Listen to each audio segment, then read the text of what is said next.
is swung on and hit in the air to right field deep. And you can't forget about this one. Blaze Salter hits number 5, and the Newport Gulls retake the lead. This is the Newport Gulls pregame show, live from Cardines Field in Newport, Rhode Island. Gone! A grand slam! To left power, right tower power, and the Gulls walk off in the 15th inning! Coming up, interviews, stats, standings, lineups, and a whole lot more. Tomas steps on the back for 1 out, throws to first, it is in time, a double play. Pitch, breaking ball lifted deep to center field, and it is gone! A 2-run shot for Cody Hosey. We get a high drive, left field deep. Bolzano going back, looking up. This ball is a 2-run homer. P.J. Jones hits it out. Stay tuned. The pregame show begins now on the NECBL Broadcast Network.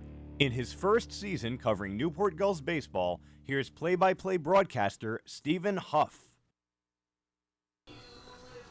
Newport picked up a much-needed victory yesterday, and they're looking to make it 2 straight here tonight on Raython Military Appreciation Night. How you doing, everybody? Stephen Huff getting you set for tonight's action between the Newport Gulls and New Bedford Bay Sox here on the NECBL Broadcast Network.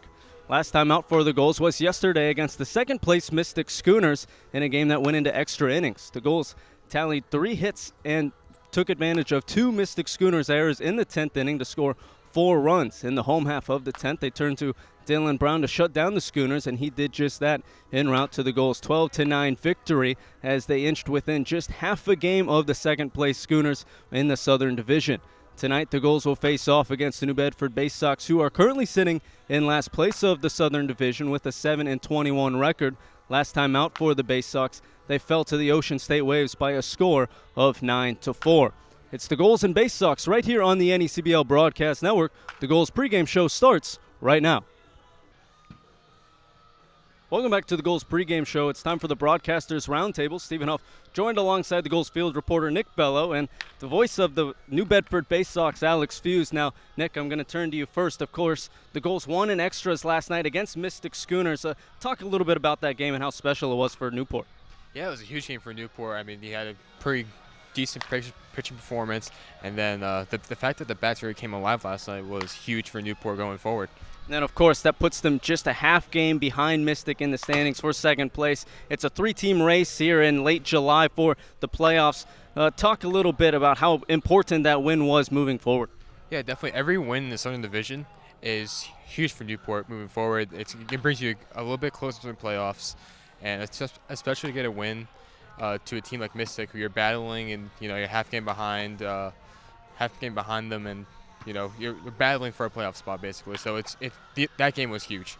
Now, Alex, I'm going to turn it over to you. I know New Bedford hasn't been the season you guys have wanted. Last time out against Ocean State. Recap us a little bit for the Newport fans. What's been going on for you guys, and specifically the Waves game? The easiest way to explain this season for the New Bedford Bay Sox is it's baseball. We sit at the record 7-21 on the season, but 21. So, okay, listen to this, guys. 13 of the 21 losses have been within 3 runs. 7 out of those 13 losses have been within 1. In those 7 games, 74 runners left on base. They just haven't been able to get that clutch hit to put them ahead of the other team. That's what's been the missing point of the New Bedford Bay Sox. The bullpen, it hasn't even been there either that well. So if the Bay Sox can get the clutch hit tonight, and if they can really focus and hone in and get the outs needed out of the bullpen, the New Bedford Bay Sox are really potent. They really are. They just have to really play from the first pitch to the last pitch to the best of their ability to try to get another win here tonight. Well, you mentioned playing from the first pitch to the last pitch. Who is going to be out there, pitching that first pitch for New Bedford, starting on the mound for them? And Julian Washburn is going to be that starter tonight. And Washburn struggled against Newport the last time faced, but ever since that start, he's been lights out on the mound. He's pitched through 6, 7, and almost 8 innings of play ever since, in his last 3 appearances. So the Gulls are going to have a very tough competitor on the mound in Julian Washburn tonight. So definitely something to keep your eyes on in Washburn. I'm sure if you're Washburn on the mound that struggled here at Newport just a few weeks ago, you're out here for redemption tonight. 7-21, they want to make it 8 wins. Every single game matters for New Bedford. They just don't want to lose any more games. Well, it should be a good one tonight. First pitch between the Gulls and Bay Sox set for 6:35. Gulls pregame show continues next here on the NECBL Broadcast Network.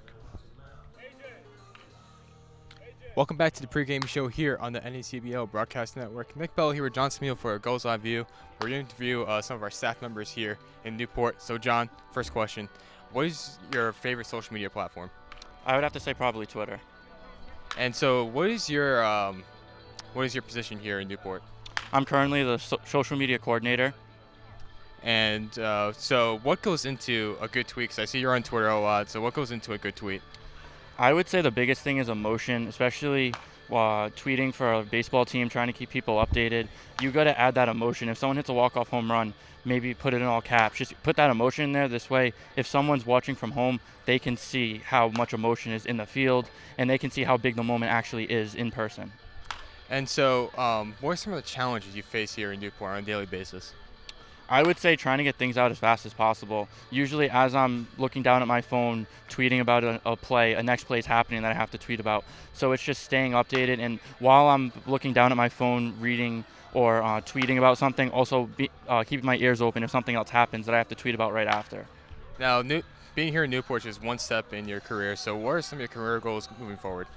I want to go into marketing. That's why I'm the social media coordinator. I really do like social media. That's something I possibly want to work for with the team, doing their social media, either marketing or game day, because I'm also doing some game day here, kind of just helping out other interns, and I kind of enjoy that too. So whatever opportunities are there, I'm not going to let anything just deny. I'm always going to look for open opportunities. Well, John, thank you. I hope you've enjoyed your time in here in Newport. And the pregame show continues next on the NECBL Broadcast Network. Welcome back to the pregame show here on the NECBL Broadcast Network. Nick Bell here with Mackenzie Stills. Now, Mackenzie, your last start, 6 innings pitched, 6 strikeouts. What was working for you? Really the slider. That was one of the biggest strikeout pitches I had working for me. I've always been leaning towards it with 2 strikes, so it was good. And so you said, the slider was working for you. Was that the pitch that you realized was, going to get guys out? Yeah, I think I could get guys out with the fastball. Obviously, 4 walks, so I didn't have the complete fastball command, but whatever works that day, we'll take it. So, and so you face a team that you haven't seen all year. What was your strategy going into that game? What's your strategy in general for teams that you haven't faced? I like to get ahead with the fastball and just make them make contact, let our defense play, and have fun. Honestly, if I get the 2 strikes, I know what to do. If I set them up a pitch before, I know what to do. And speaking of having fun, have you had a good time here in Newport so far? Oh yeah, I've had a lot of fun. The guys are great. So. All right, Mackenzie, thank you. Thank you. And the pregame show continues next on NECBL Broadcast Network.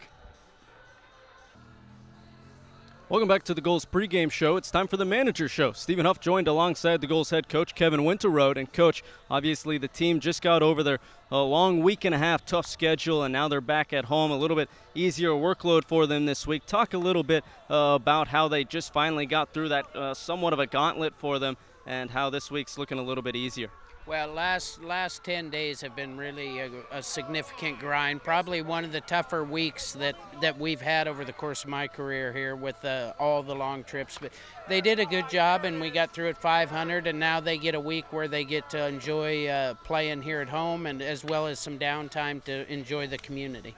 And of course, one of the guys coming back in the lineup this week while this team enjoys that time is Greg Cavalieri. Talk a little bit about his impact this season and what he could bring to the table this week for the team. Greg's just been a real good guy in the 9-hole for us. He's always on base for the top of the order. He tends to get stuff going, and we're just happy to have him back. And then one of the stars that really was heating up this past week was Isaiah Thomas. Actually just earned Player of the Week for the NECBL. Talk about his impact for the Gulls. He's just a real talented kid, and we knew that coming in, and we knew we just needed to get him some at-bats. Obviously, he's exceeded expectations, which is always a positive thing, but he's going to be special in the long run. All right, thank you, Coach. He's Kevin Winterroad. I'm Stephen Huff. Gulls and Bay Sox coming up next here on the NECBL Broadcast Network. Once again, here's Stephen Huff and the Newport Gulls broadcast team. Welcome into Newport for tonight's Raytheon Appreciation Night here at Cardines. Stephen Huff joined alongside the voice of the New Bedford Bay Sox, Alex Fuse, and the field reporter of the Newport Gulls, Nick Bello. Of course, as I said, it is Raytheon Military Appreciation Night, so all military personnel will get into the game for free. and it is a matchup between the Newport Gulls and New Bedford Bay Sox. Gulls come into this one 17-13, and the Bay Sox come in 7-21 for the 5th matchup between these two sides. Gulls come into this one. Last time out was yesterday against the Mystic Schooners, and it was a 12-9 victory that went in 2 extra innings. In the 10th inning, it was tied 8-8 before the Gulls put up 4 runs in that 10th inning.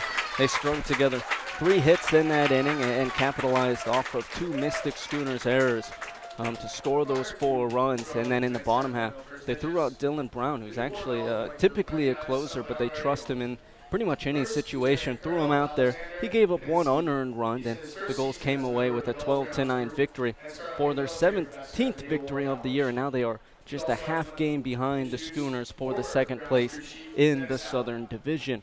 But of course today they are facing off against the New Bedford Bay Sox, who are 7-21 on the season. And I'm going to turn it over to Alex Hughes, the voice of the Bay Sox. Fill us in on what's been happening. It's been a while since I've seen you. It's good to have you here I know, again. it's great to be here with you guys in the booth. But, you know, the 7-21 Bay Sox, again, that's not really where the Bay Sox wanted to be at this point of the season. Again, this is a crucial point of the season. If you look at the Southern Division teams that the Bay Sox still have to play, you know, including tonight's game, 2 more times against Newport, 2 more times against Danbury, 2 more times against the Vineyard, 2 more against Mystic, and 1 more against the Ocean State Waves. So again, you know, this is a crucial part of the year where, you know, the Bay Sox are hoping to finish at close to 500 as best as possible for the Bay Sox. So again, it's a crucial part of the year where anything can happen in baseball. It really can. And, you know, I was saying to you guys in the pregame show where the Bay Sox, their record does not show how talented this team is and how potent their lineup is. You know, you look at their record, 7-21. That's not good. If you, as simple as it is, it's just not. I can't sugarcoat it as best as possible. You know, it's just not. But when you look at the losses, you know, 4 walk-offs, 4 extra inning games that you've lost. You know, it's just so tough losses to where 13 out of the 21 have been within 3 runs. Then 7 out of the 13 have been within 1. You know, they've had either a 1-run lead, the game tied, or trailing by 1 run at the end of 6, 15 games. You know, it's huge. Crazy. Yeah, I mean, a lot of close games for them where they just somehow end up on the wrong side of them. And it just seems like eventually there will be some regression to the mean a little bit. And one thing to watch for, the New Bedford Bay Sox are 1-13 on the road when they're 6-5 at home. Yeah, I mean, it seems like, you know, polar opposites, you know, and we talked about that a little bit. Some of, you know, we looked underneath the hood as to why, and part of that is pitching, and there's splits between home and the road, but a very talented team actually at home. And last time the Gulls found that out when they faced off against the Bay Sox, and the Bay Sox actually beat the Gulls by a score of 9-3 when they traveled over to New Bedford. Yeah, so again, you're getting these big wins when they matter. It just seems like when you get the win that the Bay Sox needed, you just can't keep building on the momentum. You know, little stuff happens the next game that you kind of, it seems like gets in the players' heads a little bit, and they're just not able to rebound. And we're seeing this tonight. You know, the last time the New Bedford Bay Sox came here, that was, in my opinion, if you look back at the 7-21 record, and I always like to compare things to the MLB, it makes it easier for fans of the sport of baseball understand where we're coming from. If you look back at the New York Yankees, their pinnacle moment to where you could set in stone the reason why they did not win the World Series is the 4-game series against the Boston Red Sox when they lost all 4. You know, that was a series they had to at least split or win the series in some way. They did not. They got, you know, swept in a 4-game series at Fenway Park. I think, and honestly, the pinnacle point of this Bay Sox season was the second time they've played here. It was a tough game. They had all the momentum coming off a huge Mystic win that was just ranked in the top 25 of all of summer collegiate baseball. That was a huge win for the Bay Sox. It was a game that Chris Cade got thrown out of the game for, and when you see that in baseball across any different level, you see the momentum shift. And you come in the next day into this game, and you have Mike White on the mound from Stonehill College. And in my opinion, they fell short in the lineup. It was not a grade A lineup. It was not your all-star lineup you sat both Rafe Shamet and Ryan Markey, two of the hottest hitters in that lineup. At the time, Mike White was their ace. Coming into this game, a few weeks ago, that was a crucial game the New Bedford Bay Sox had to win, and they didn't. Yeah, certainly. And as you said, they fell a little bit short, and it might have been one of those crucial losses that they look on that changed just how that season, or how this season right now panned out for them. Just hasn't gone their way when it seems like just one pitch here and there, and they could be one of the better teams in the Southern Division. Now, Nick, I'm going to turn it to you. Of course, Newport did get that win last night against Mystic. They're in the race for the playoffs, just a half game behind. How important was that win? It was a huge game to cut the gap between them and Mystic, as well as them and the Vineyard Sharks. They're now 2 games behind the Sharks, but a statement win for the Gulls in their last time facing Mystic, their Southern Division rival this year. And we take a look at the standings quickly. We could take a look at them a little bit later as well, but it's heating up in the top 4 for the South. Oh, yeah, absolutely. It's a very tight race. It's going to be an exciting finish here to the end of the summer. Yeah, and so, Vineyard's still on top, but Schooners and Gulls not far behind. Half game between the Schooners and the Gulls. Tonight's game is going to be important for the Gulls as well, because Mystic is at North Adams tonight. North Adams is at Mystic tonight. I'm sorry about that. So we'll be watching those 2 games very closely right now. Well, we'll take a look at those games in just a little bit. We'll have more on our matchup here tonight as well. But what we're going to do, we're going to send it down to the field to take a look at tonight's national anthem and tonight's honor guard as well. Our next sailor up to fire will cross home plate, Operations Specialist, First Class, Joshua Umpress. Petty Officer Umpress is assigned to the Wargaming Department at the Naval War College and is the Newport Naval Station's Senior Enlisted Service Member of the Year.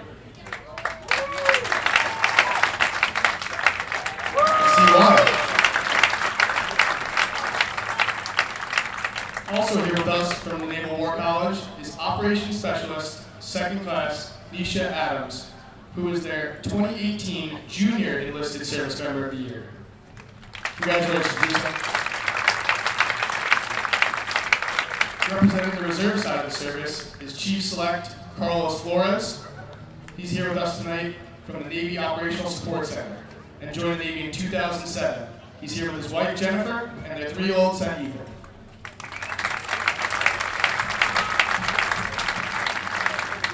We'd also like to give a shout out to the following sailors from the Naval Health Clinic New England for their selection as Naval Health Clinic New England Newport Sailors of the Quarter.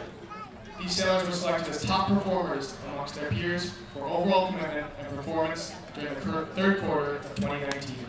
Senior Sailor of the Quarter, Hospital Corpsman First Class, Nicholas Fury. Hospital Corpsman Melissa Taberi. Junior Sailor of the Quarter, Hospital Corpsman Third Class, Wakina Baldwin. And Blue Jacket of the Quarter, Hospital Corpsman Connor Gurr.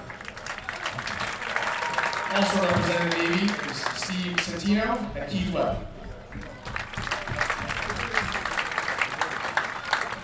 Now for the United States Marine Corps. We have Major William Coleman here, the Executive Officer of the Marine Corps Detachment here in Newport, who recently arrived from Camp Pendleton, California. Major Coleman is a native of South Carolina and is here tonight with his wife Heather, son Parker, and daughters Riley and Paige.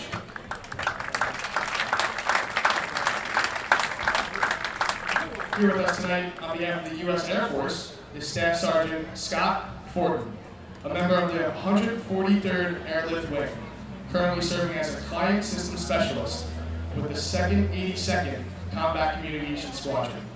He deployed in support of Operation Freedom Centennial and was selected as the 2018 143rd Airlift Wing and Rhode Island State Outstanding Airman of the Year. Let's give him a round of applause.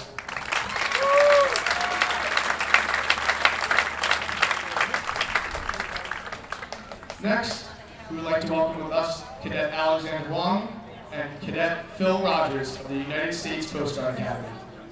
The two are 3rd class cadets currently stationed at Coast Guard Station Castle Hill located off the historic Ocean Drive right here in Newport, where it has been in operation since 1884.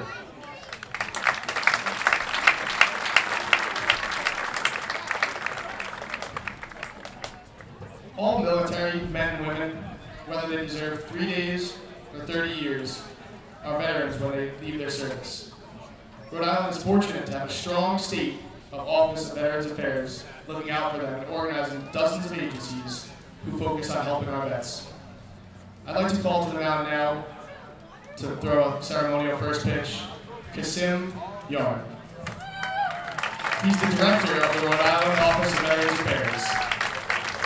He's a career naval officer who retired in May 2016 after faithfully serving 20 years. He was appointed to the Director of Veterans Affairs for the state of Rhode Island in February of last year. Kasim and his wife, Rosaria, have 2 children, Jonathan and Giovanna, all of which are diehard Red Sox fans.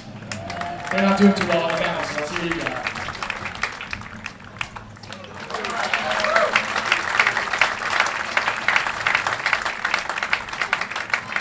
Lastly, I'd like to call to the mound on behalf of Raytheon Company, Wade Knudsen. He's the Total Ship Integrated Systems Area Director at Raytheon Company, and prior to joining Raytheon, he served 27 years in the Navy.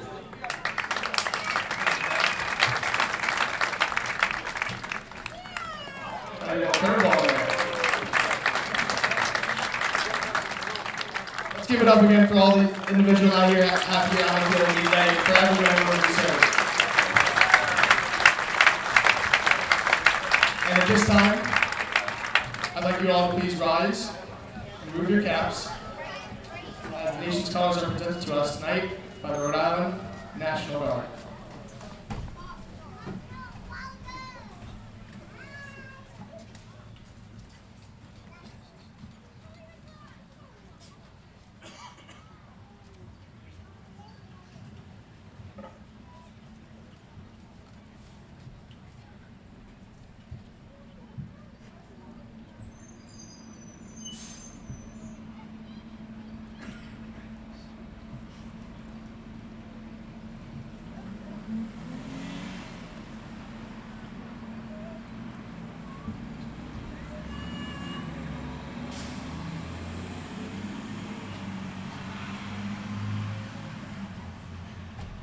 And now here to perform tonight's national anthem is the Navy Band Northeast.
Thank you again to all who participated in tonight's pregame ceremony.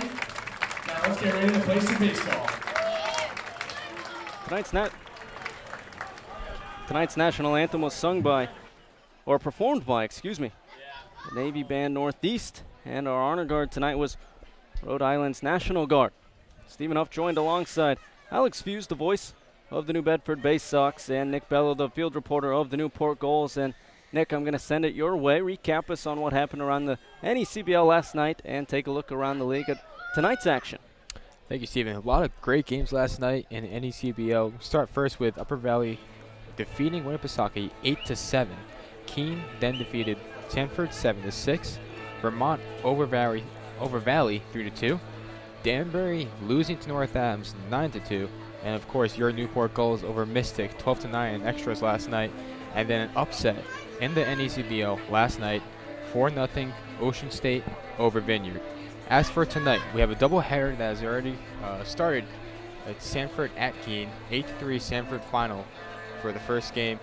Doubleheader, obviously, so the second game's going to be starting relatively soon. North Adams is visiting Mystic. We'll keep a very close eye on that game since Newport is a half game behind Mystic for the second place spot in the NECBL Southern Division. Vermont at Danbury tonight. So Stephen, back to you. So a couple of good ones across the NECBL tonight, but our main focus is on the one in front of us. And I'm going to turn over to Alex Fuse, the voice of the Bay Sox, to take us through New Bedford's lineup here tonight. Thank you, Steven. So leading things off for New Bedford tonight, the shortstop Jack Winkler. Behind him, once again, Ryan Markey playing left tonight. The red-hot Sam Henry, 8 for his last 13 at-bats. That has a double and 3 RBIs, batting third. Behind him, Paul Gaza, the designated hitter. Batting fifth is center fielder Rafe Chemetz. Back in the lineup, Andrew Raposa behind Rafe. Batting seventh, the third baseman Thomas Blandini. Batting eighth, Park Phillips. And to finish out this New Bedford lineup, Josh Goldstein and Julian Washburn on the mound for New Bedford.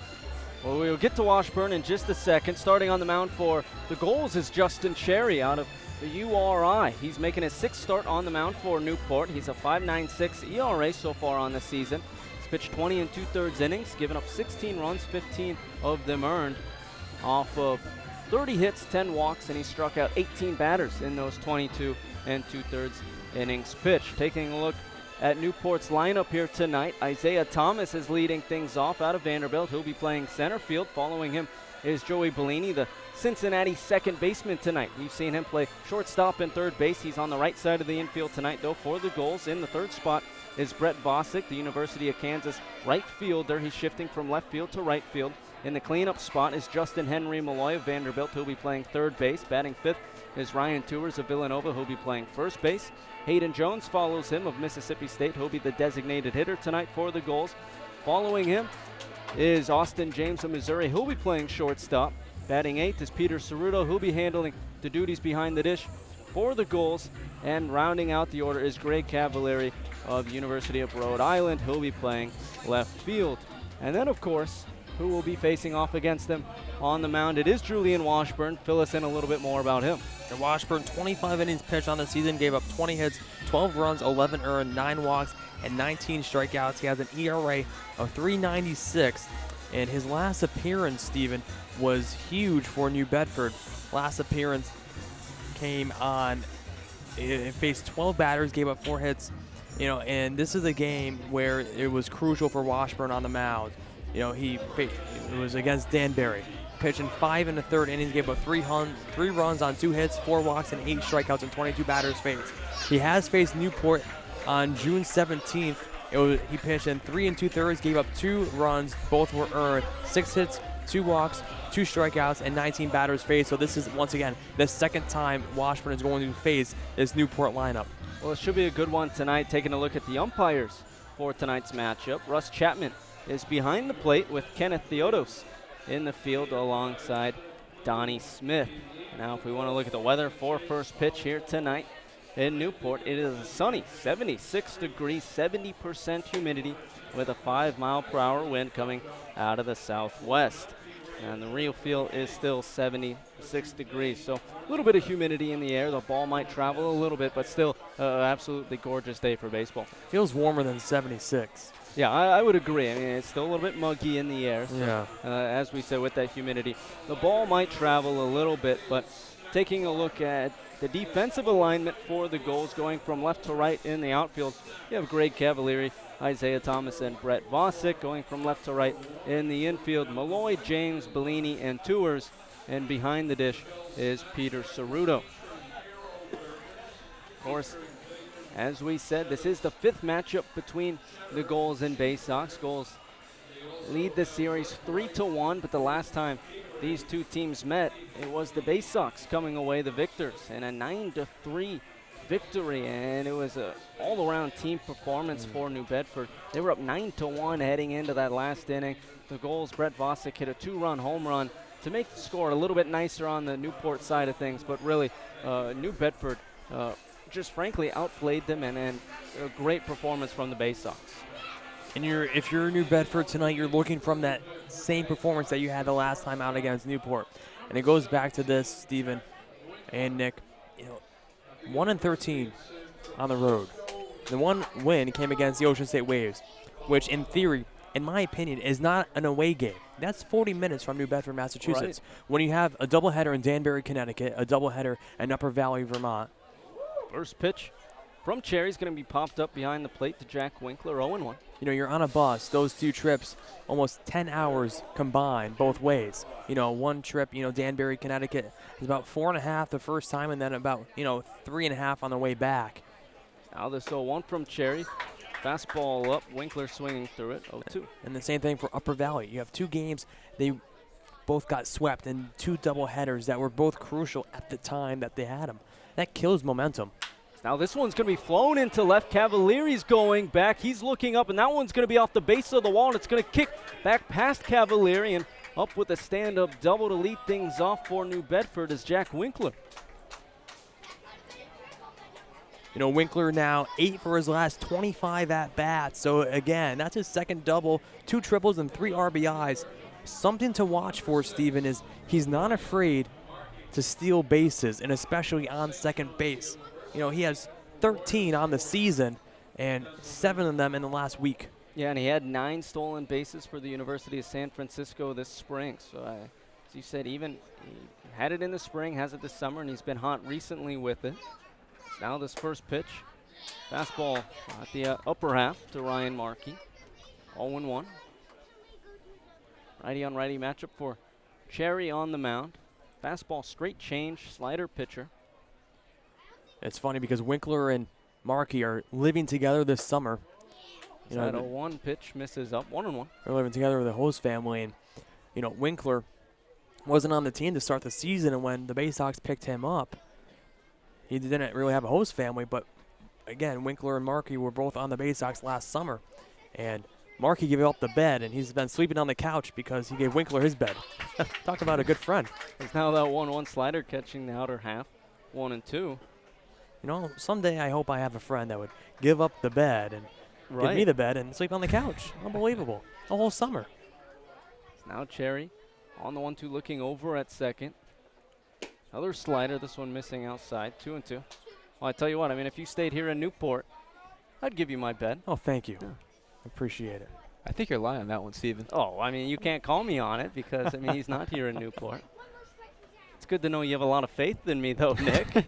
It's now on the 2-2. This one's going to be grounded over to James. Looks to third, but throws to first in time for out number 1.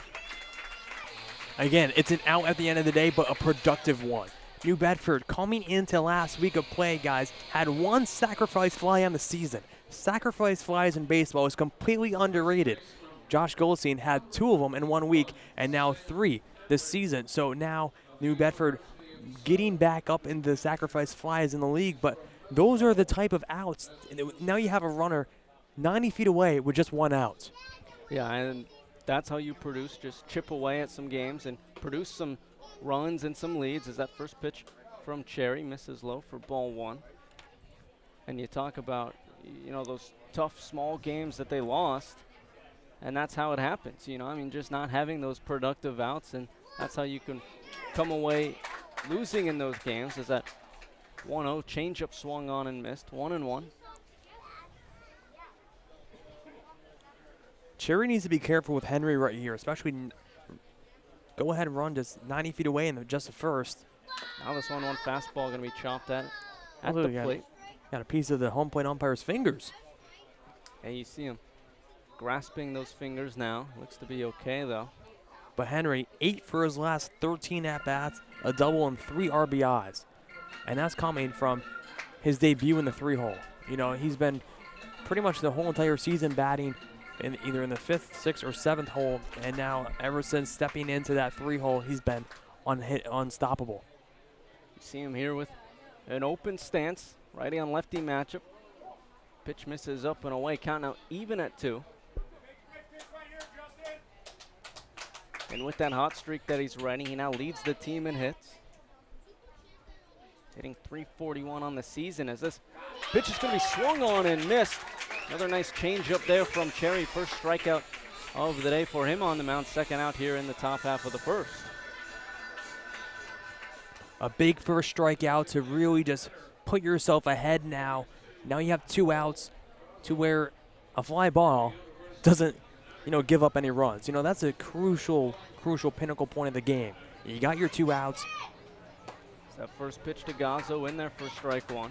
And now you just hope that you can work ahead of Gazzo here, someone that's very careful around in the plate. He does see a lot of pitches. He works the at-bats. Every single time he's at the plate, he's trying to find himself in a quality at-bat. Now this 0-1 slider misses up. And you're seeing Cherry, even though, he's fastball changeup slider, he likes to use his straight change, mixing that with his fastball. But early on here, he's using a lot of his slider. Last time out against North Adams. North Adams, a very talented hitting team. Didn't get the outing Cherry wanted, but they racked up 19 hits on the day, so they hit against everyone. Is that 1-1 pitch missed outside, 2-1. Great pitch by Cherry there, just could not find the inner zone of the plate, but great pitch by Cherry and also a great take by Gazzo. Cherry last time out, though, against North Adams was using a fastball straight change mainly on the day. Today you see him opting for that slider a little bit more, but here he's going to catch Gazzo swinging on another changeup. Count now 2-2. If you're Gazzo as the catcher, you have to appreciate that pitch right there by Cherry. Now he'll have to adjust. Righty. Expect something else coming like that. Righty on righty matchup for Cherry on the 2-2. There's the fastball at the bottom half of the zone. Caught Gazzo looking for strike 3. So the Gulls give up a leadoff double, but then retire the next 3, including 2 straight strikeouts for Cherry on the mound. Still scoreless here at Cardines, heading into the home half of the first on the NECBL Broadcast Network.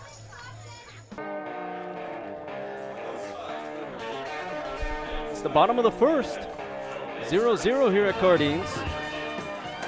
Stephen Huff alongside the voice of the New Bedford Bay Sox, Alex Hughes, and Nick Bello, the field reporter of the Newport Gulls, as it will be Julian Washburn towing the rubber for the Bay Sox. Yeah, and Washburn, ever since this game against Newport on June 17th, he's been lights out. His last appearance came on July 8th against Danbury. He pitched in 5 1/3, gave up 3 runs, 2 hits, 4 walks, and 8 strikeouts, and 22 batters faced. But those 2 runs that made it 3 came in his last inning, and he was pitching a no-hitter through 4. So a guy that can be pretty dominant on the mound is that first pitch to Isaiah Thomas. Fastball missing low and away. Against an Ocean State team, he went 5 innings, gave up 1 run, 4 hits, 1 walk, and 6 strikeouts. But the most impressive performance I've seen from Washburn, he went 8 strong against the Vineyard. It's that 1-0 fastball. This one missing low, 2-0. In 8 innings, he gave up 1 run on 2 hits, 2 walks, and 2 strikeouts, and 27 batters faced. Yeah, you can't get much better than that. I mean, pitching 8 innings and giving up only 1 run during that time, 2 hits. And now the first place Martha's Vineyard Sharks team. Yeah, that's everything you ask for. Is that 2-0 pitch going to be chopped foul along the third base line? Another fastball there from Washburn. To go 8 innings in an NECBO game is very rare. That never happens. I don't think I've seen it in my 2 years here. Yeah, I mean, it takes a special pitcher to go that deep in a ball game. After his Newport start, opponents were hitting .364 against Washburn. That now 2-1 fastball catching the outer half, 2-2. Now opponents are hitting .217. Yeah, so I mean, he's on quite a hot streak out there on the mound. Now he's facing off against the hottest hitter on the Gulls, who's going to ground this one over. Looked to be a slider, grounded over to Winkler at short, throwing over to first in time for out number 1. Of course, I said hottest hitter on the Gulls. That was Isaiah Thomas. We'll have more on him later, but he was recently named the NECBL Player of the Week. We'll get into just how he was named that in his next plate appearance, but with that ground out, that will bring up Joey Bellini. He's playing second base tonight. Now he's a natural shortstop, but Gulls have played him a little bit at third base over the past couple of nights, and he is playing on the right side of the infield tonight. First pitch to Bellini, another slider, this one catching the outer half, 0-1.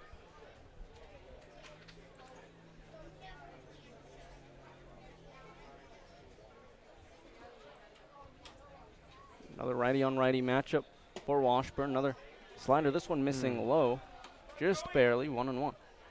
A great slider from Washburn there, just couldn't find the zone, but oof. If he really fixes and adjusts that slider, that could be deadly tonight. Now a 1-1 fastball, this one missing outside. Of course, it is Raytheon Military Appreciation Night. This night hits close to home for me. Actually, my stepdad, Jim Mitchell, was here in Newport while he was in the military, as this one's going to be hit foul along top of the warehouse in right field. Count now 2-2. My stepdad was here in the summer of 1973 in the Naval Reserve JAG program in the indoctrination school to be a lawyer in the Navy. Before I came out here, he told me about his time in Newport, showed me some slides that he took. That 2-2 pitch is fouled back into the screen. Of course, they didn't have digital cameras back then or anything, so it was cool to see him bring out the projector and show me all the slides that he had and the cool places in Newport, and then see some actually, you know, the historic places around here again while I'm here. Great story. Now this 2-2 slider, Bellini's going to crack his bat and pop this one out of play along the left field line towards the Gulls bullpen. And Nick, I know, of course, you have some family that was in the military as well. Yeah, so my grandfather actually was in the Navy for a few years, I think. And after his time in the Navy was over, he was actually a carpenter. He did some work actually at the naval base during his time out of the Navy. I also had a great uncle who served in World War II. I've told through family lore that he was a spy and was actually behind enemy lines on D-Day. Oh, wow. Yeah. Now this 2-2. It's going to be lunging at it is Bellini, and he's going to loft this one into left field, but over to his left is Markey for out number 2. And it's always cool talking to just some of these military personnel that either currently or formerly in the military, and just hearing some of their stories and experiences in the military, and it's great to honor them here tonight at Cardines. And you know, we actually have some naval members who are on our volunteer staff this year. One of our cameramen actually is a volunteer from the naval base. Now Brett Bosick settles in. He takes a big hack at this fastball, 0-1.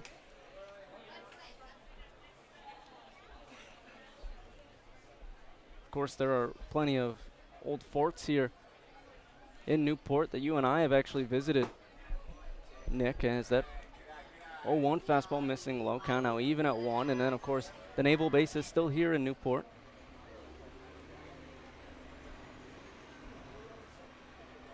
Washburn looking on righty on lefty matchup. On the 1-1, fastball going to be lifted into left. Markey coming on, and it's going to drop just in front of him, so a 2-out single. The first hit of the day for the Gulls puts Vosick aboard first. Yeah, that's a tough play by Markey. It looked like he was going to have the time to come in on it, but as soon as he kind of got there, the ball just dropped right in there for a base hit. And, you know, Markey's a guy that is really in charge of that outfield, and that's not your typical left fielder. Again, Shamet, the center fielder, typically does take charge, but what we've seen the last few weeks is Ryan Markey in left takes charge of that outfield between him and Shamet. Now his first pitch to Justin Henry Malloy, slider missing up 1-0. And again, both Markey and Shamet played for the Bay Sox last summer, so they have the chemistry out there in the outfield, and they're two really good friends off the field and both on the field as well. So when you have that kind of chemistry, That fastball now missing outside. you know, it's really tough to it's more easier to kind of call someone off that you're really good friends with versus, Right. you know, someone that you never know. And, you know, sometimes in baseball, that's something you don't do, call the center fielder off. But with Shamet, if he knows Ryan Markey might be able to get there in time and make the play to get an out, he's definitely going to let him do that. Yeah, I mean, so much of this game, especially in those, in-between plays, is built off of chemistry. You see it between pitchers and catchers, but also, you see it in between the infield. With shortstops usually take command, and then the outfield, too. You see it on those plays is that 2-0 pitch misses outside.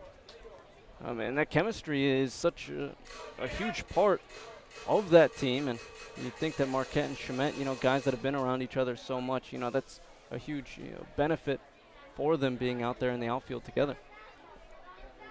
With other players too, you'd think that it's hard for them to build chemistry.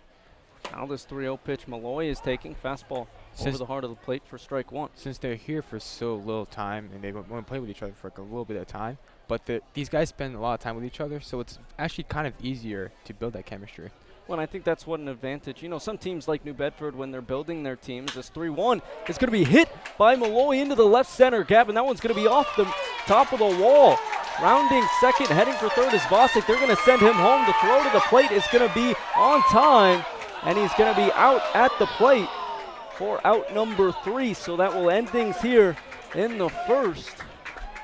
And it is still 0-0 here on the NECBL Broadcast Network. Top of the second, still scoreless here at Gardines.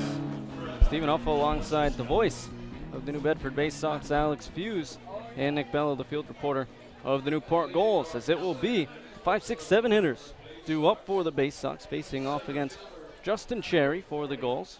Starting tonight for Newport, Rafe Shamet leading things off for New Bedford. Shamet from Trinity University, left-handed batter, hitting .322 for New Bedford. 2 for 3 against Ocean State with a home run 2 nights ago. His second home run of the season. His first since his second game of the season against Danbury. And Shamet, 8 for his last 19 at-bats, a home run, 4 RBIs, and 2 walks. And he has reached... He's going to hit this 0-1 pitch over to Bellini at second, who skips it up and throw to first in time for out number 1. He's usually one of the stars on the team, and we expect to see a lot from him here tonight. But that ground out will bring up Andrew Raposa. Yeah, Raposa's been struggling. He went 1 for 4 with 2 RBIs against Mystic on July 10th. That was the last game he played. Been under the weather the past few days, so he's taken a few days off. Now this first pitch, changeup going to drop beneath Raposa's bat, 0-1. He's 3 for his last 15 at-bats, a home run, 3 RBIs, and just 2 strikeouts. But he's 4 for his last 28. Yeah, and he's hitting .203 on the season. Is that another changeup going to get up and away from Ceruto, off his glove and back to the backstop? If that was the Atlantic League, he could steal first. Yeah, we talked about those rules a little bit. I don't know if you heard about them. Alex, is that 1-1 fastball missing up 2-1? But the Atlantic League and Independent League, they're implementing quite a few new rules, and one of them is hitters can steal first base on any pitch that gets away from the catcher. Now that pitch slider going to be swung on and missed at the corner, low and away. 2-2. And this is the same league that now uses TrackMan to do balls and strikes, correct? Yeah, it is. They're going to be using robo-umps, robot umpires for the second half of the season, as that's another slider swung on and missed at the upper half of the zone. Third strikeout of the day for Cherry, as he has now retired 5 in a row. 2 outs here in the second inning. Yeah, I don't know how I feel about that. I mean, I will say, it was at the Red Sox game last night when it was, it seemed like after the first, it was like a 3-2 game, I believe the score was. And it seemed like after the first, it was going to be that high-action game that everyone loves to see. So this first pitch to Blandini, changeup swung on and missed. But, about halfway through, mid-game, just kind of died. I was joking with someone I went to the game with, and it's an extra inning game. This 0-1, another changeup. This one missing above the zone. No one scored after the 10th, and I go, okay, put a runner on second base. Get me out of here. You know what I mean? And now this 1-1 fastball. This one missing beneath the zone. It's interesting because we're kind of seeing a different brand of baseball, and we're getting used to it. And some of us actually, I know it's a change that some people may not like, but it's entertaining, I think. So now this 2-1 pitch, another swing from Raposa. He can't catch up to it. 2-2. And Alex, it's funny that you mentioned that because I was watching the broadcast last night on ESPN, and they actually said that during extra innings. It changes the aspect of the game, adds strategy to it, can make it entertaining. It's something to think about, I think. Is this 2-2 fastball going to skip in front of the plate? Count now full to Blandini. I don't think they should do it right away. I think they should do it if you hit like the 13th or the 14th inning, just to make it easier for. That's an interesting point. Well, we could carry on with that point a little bit later, but this 3-2 pitch, another changeup swung on and missed from Blandini. 4th strikeout of the day for Cherry, and that will end things here in the top half of the second. Still scoreless going into the home half of the second here on the NECBL Broadcast Network. It's the bottom of the second here at Newport as we are honoring some military veterans here on Raytheon Military Appreciation Night here at Cardines Field. We will do this throughout the night. What a great moment. He just received that as a gift. Yeah, it doesn't get better than this. Special moment here at Cardines.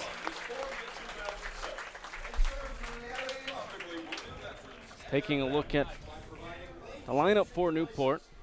It'll be Ryan Tours, Hayden Jones, and Austin James leading things off.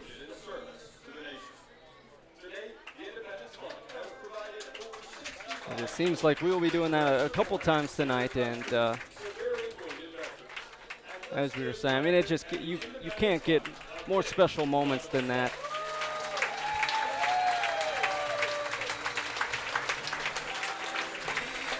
And this is what makes us, what makes me feel so lucky to work for an organization like this that honors our American heroes. And really cool moment, in my opinion. Yeah, as you said, we're very fortunate just to be in an organization that's able to have nights like this. Of course, we had Mark Weed Memorial Scholarship Night on Friday, and then special night here tonight to honor our veterans. B. Tours hit Jones and James leading things off here for the goals in the bottom half of the second. As we were talking about, so you propose in the major leagues that they don't start the runner on second in the extra innings until about 13th inning or so. That first pitch to Tours, catching the top half of the zone for strike one. Yeah, because again, the first argument that you hear from anyone when you start talking about making adjustments to the game of baseball is it's the history. That 0-1 pitch misses up 1-1. You can't, how does that look to now where, or maybe it's if you, after the 11th, you keep going. 1-1 pitch. Fastball missing up and away, 2-1. Yeah, I hear you. Baseball, is such a history-rich sport. It's America's sport, and it's so history-ridden that it's hard to change. And so this 2-1 fastball misses up and away once again. And so changing it so drastically might not sit well with a lot of people, but maybe implementing that rule, a couple innings into extra innings might be a little bit easier way to introduce it because no one really, loves the idea of going into 18 innings of baseball, especially when they have work the next day. Maybe is that 3-1 is going to be lifted foul. And to draw a parallel to that, we saw that yesterday at Wimbledon. A new tie-break rule was implemented this year where both players tie at 12 games. In the last set, you go into a regular tie-break. So sports are changing because viewers' attention spans are very shorter.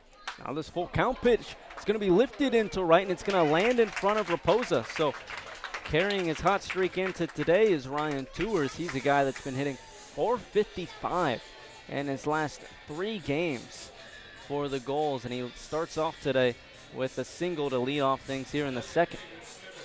You know, if you look back at what did football look like 20 years ago? What did basketball look like 20 years ago? You know, what did hockey look like 20 years ago? Every single sport has changed.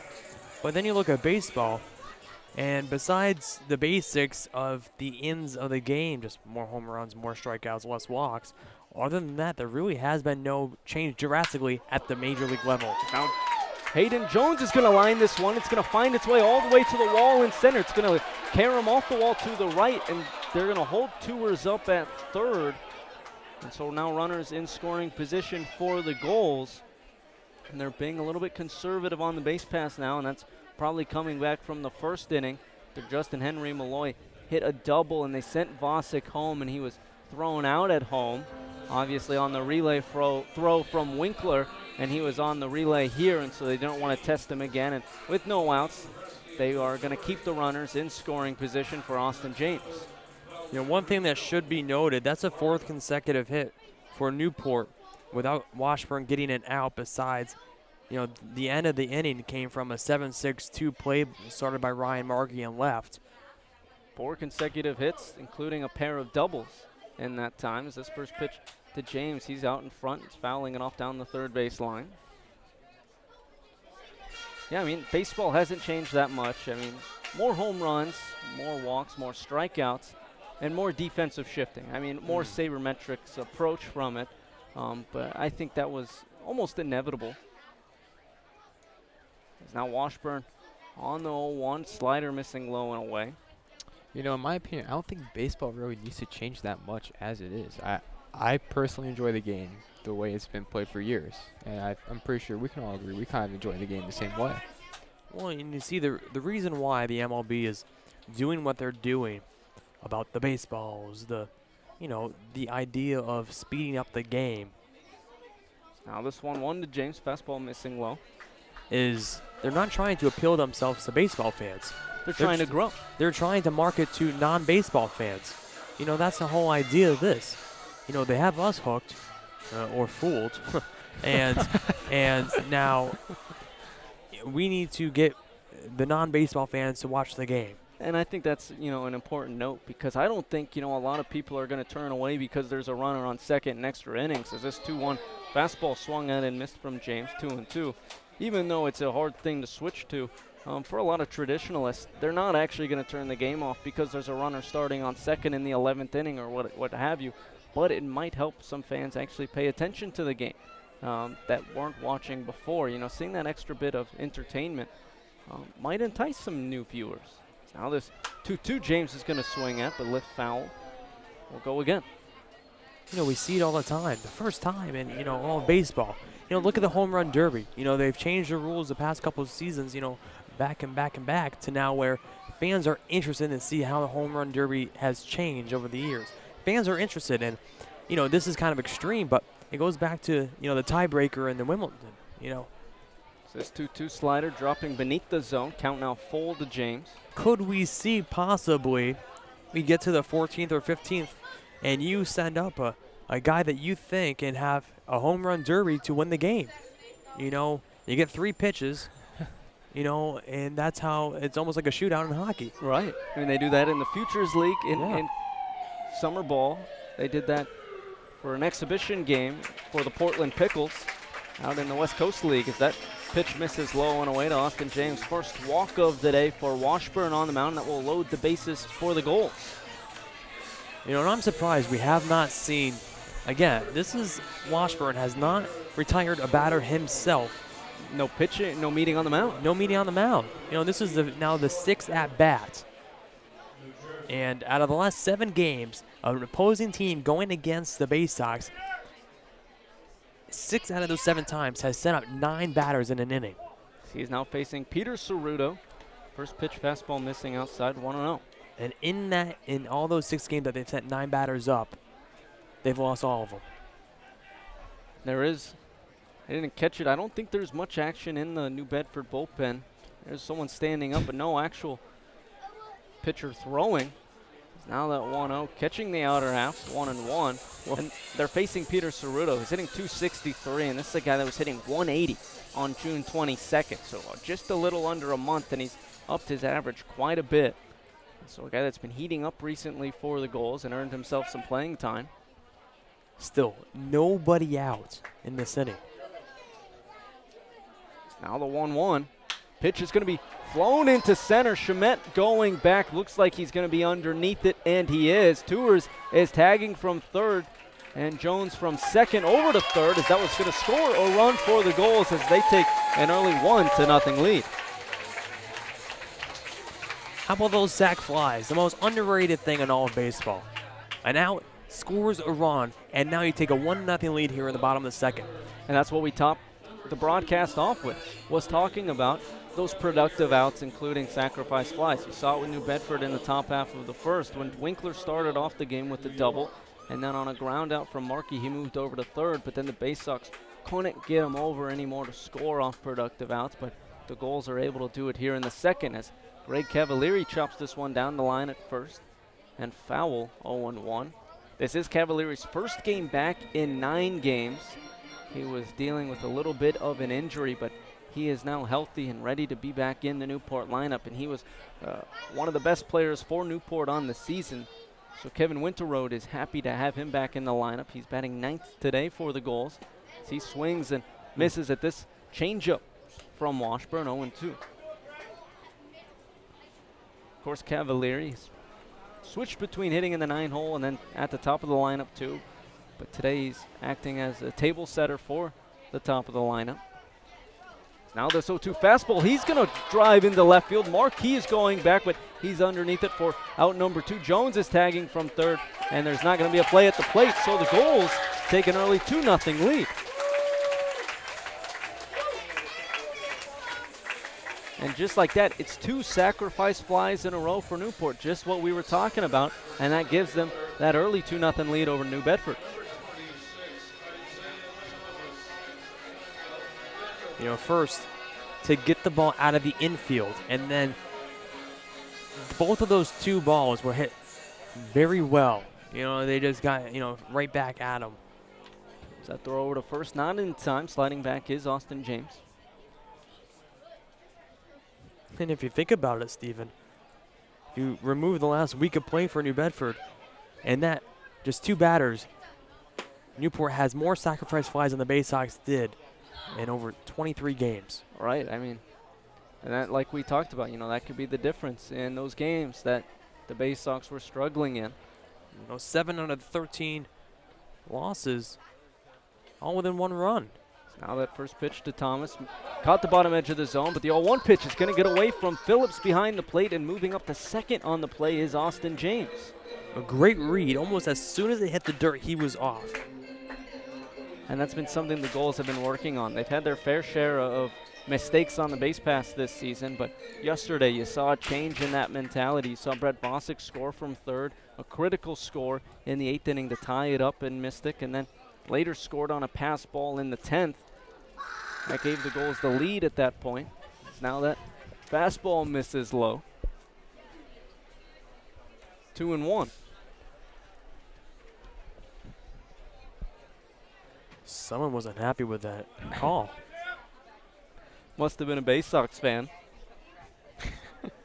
Traveling a good distance. Righty on righty matchup for Washburn on the mound. On the 2-1 offering, this fastball missing just a tad up, 3-1.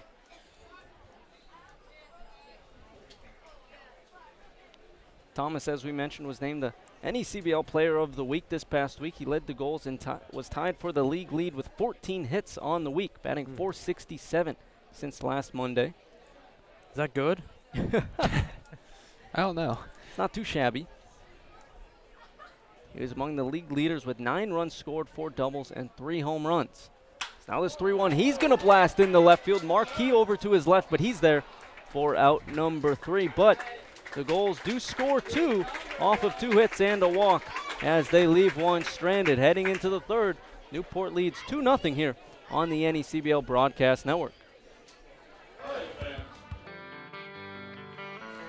It's the top of the 3rd. Gulls lead 2-0 here on the NECBL Broadcast Network. That will be the 8-9 one-hitters. Due up for the Bay Sox. Park Phillips, Josh Goldstein, and Jack Winkler facing off against Justin Cherry. And this is Park Phillips' first time against Newport on the season. Yeah, again, Park Phillips suffered a leg injury against Keene, New Hampshire, the first week of the season, and then made his return to the lineup on July 13th against the Ocean State Waves. And that was a game that he's been unbelievable behind the plate ever since June 13th, June 12th, that's when he got hurt against Keene. And then he made his return July 2nd. Now this first pitch to Phillips. Swing and a miss at a changeup that dropped beneath the zone, 0-1. Cherry using a lot of his changeup early on, sequences that a little bit with this fastball. Of course, it's a straight change, and so they look almost identical, just the huge velocity difference. Now he comes back with the fastball, and it's going to be grounded over to James and throws the first in time for out number 1.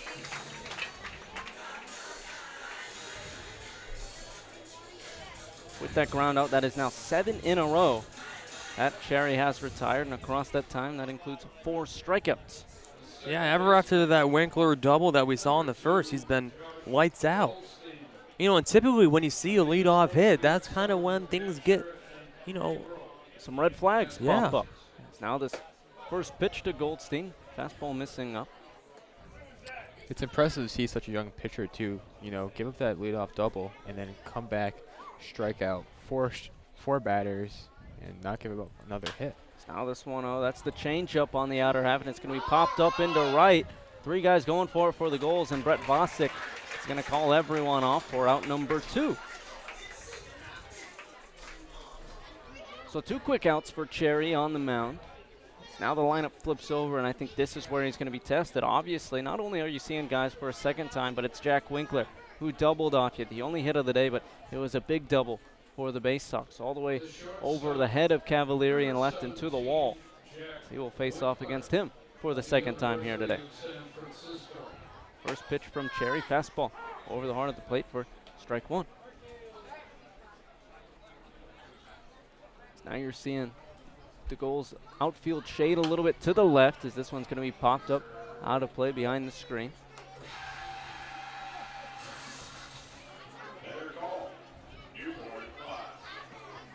0-2 the count to Winkler. Cherry working quickly on the mound.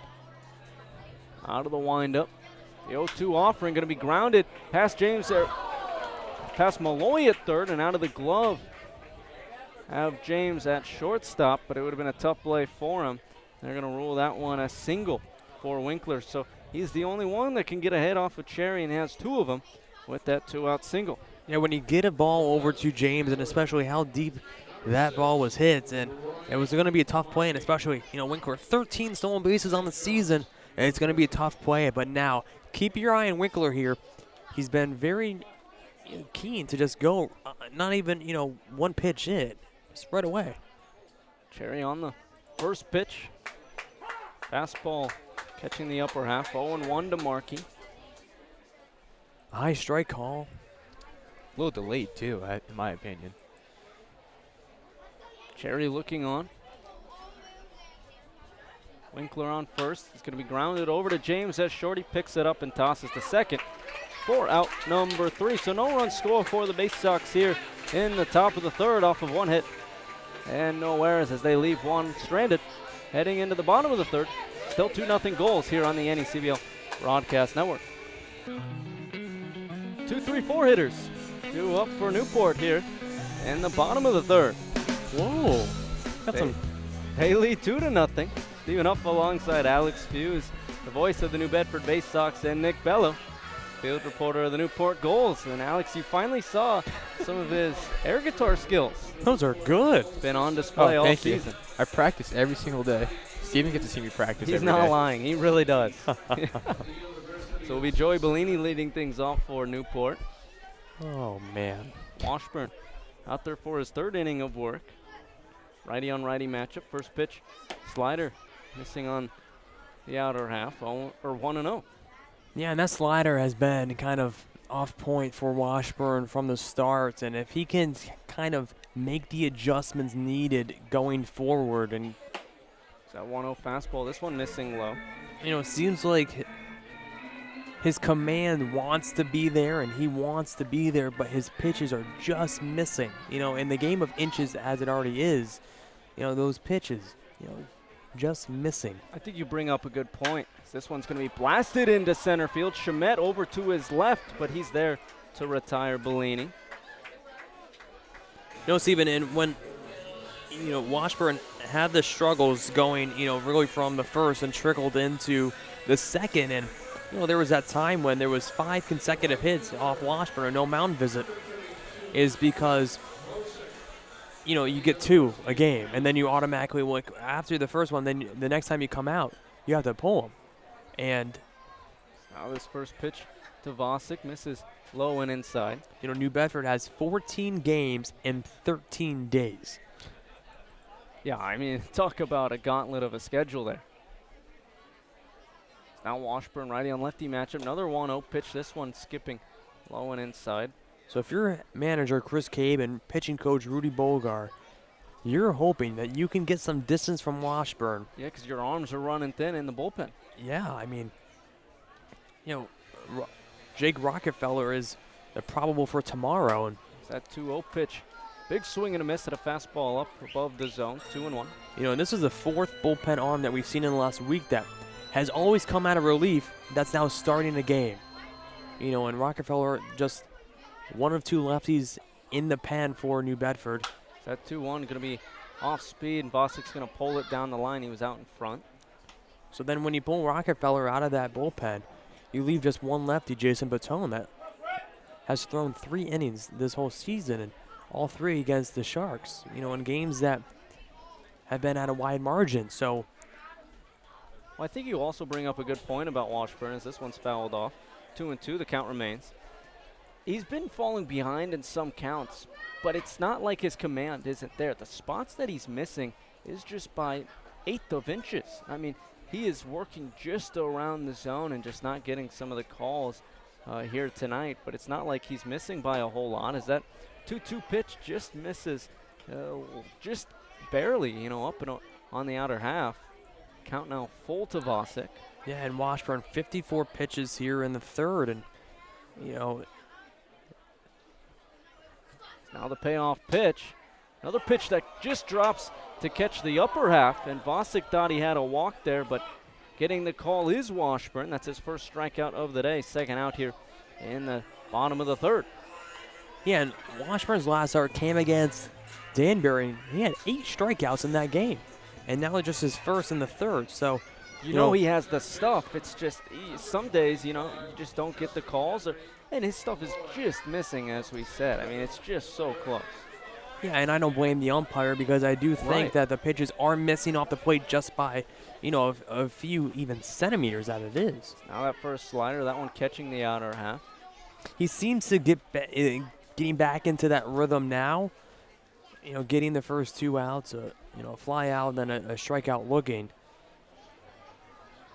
Now the 0-1 offering to Malloy. Another slider, this one catching the outer half once again. And now you see Washburn kind of trying to find the pitches that have been so worked in his favor this whole entire season. It's Washburn looking on righty matchup for him on the mound. This slider is going to bounce in front of the plate, get away from Phillips, and it's going to be 1-2, and he's going to take a second to walk around the plate and shake that one off. 2-0 your score here in the bottom of the 3rd, and at Cardines, goals over the base sucks. 2 outs, nobody on for Newport. Count is 1-2 to Justin Henry Malloy, the 3rd baseman for the Gulls at the plate.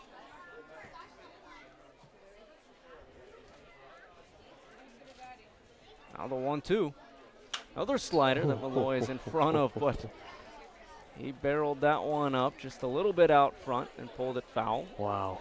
If you lower that back shoulder a little bit and line that swing up just, again, the inch, just a little bit, that ball would have been He was long gone. 2 for 5 last night and hit the longest home run I have seen out of any goal this summer. It was a 2-run home run in the first that ended up in the parking lot in Mystic to dead away center. You know, if he hit that one out, that would have landed in New Bedford. Now this 1-2. Fastball going to be lifted into the infield over towards short, but Blandini cutting off Winkler for out number 3. So the Gulls 3 up, 3 down here in the bottom half of the third. Heading into the fourth, they still lead 2-0 here on the NECBL Broadcast Network. Sox 2-0 here. Stephen Huff alongside the voice of the New Bedford Bay Sox, Alex Fuse. And since it's the fourth inning, I'm going to send it over to my broadcast partner. Alex, take it away. Well, Stephen, I thank you. And fans, I hope you are dreaming on as we go to the top of the fourth. It's 2-0 Newport as Cherry climbs back on the mound. He'll face the lefty Henry. I hope you know Nick's eating that one up right now. That was a perfect transition. Swung on, lifted in the outfield, giving it a look is Cavalieri, but he's going to watch that ball go foul on the left field side. So now Cherry once again working ahead of Henry. 0-1 count. Henry in his last at-bat, and the top of the first was Cherry's first strikeout of the game. Now has 4. 0-1 to Henry is outside of right at the knees, so count 1-1 to the lefty.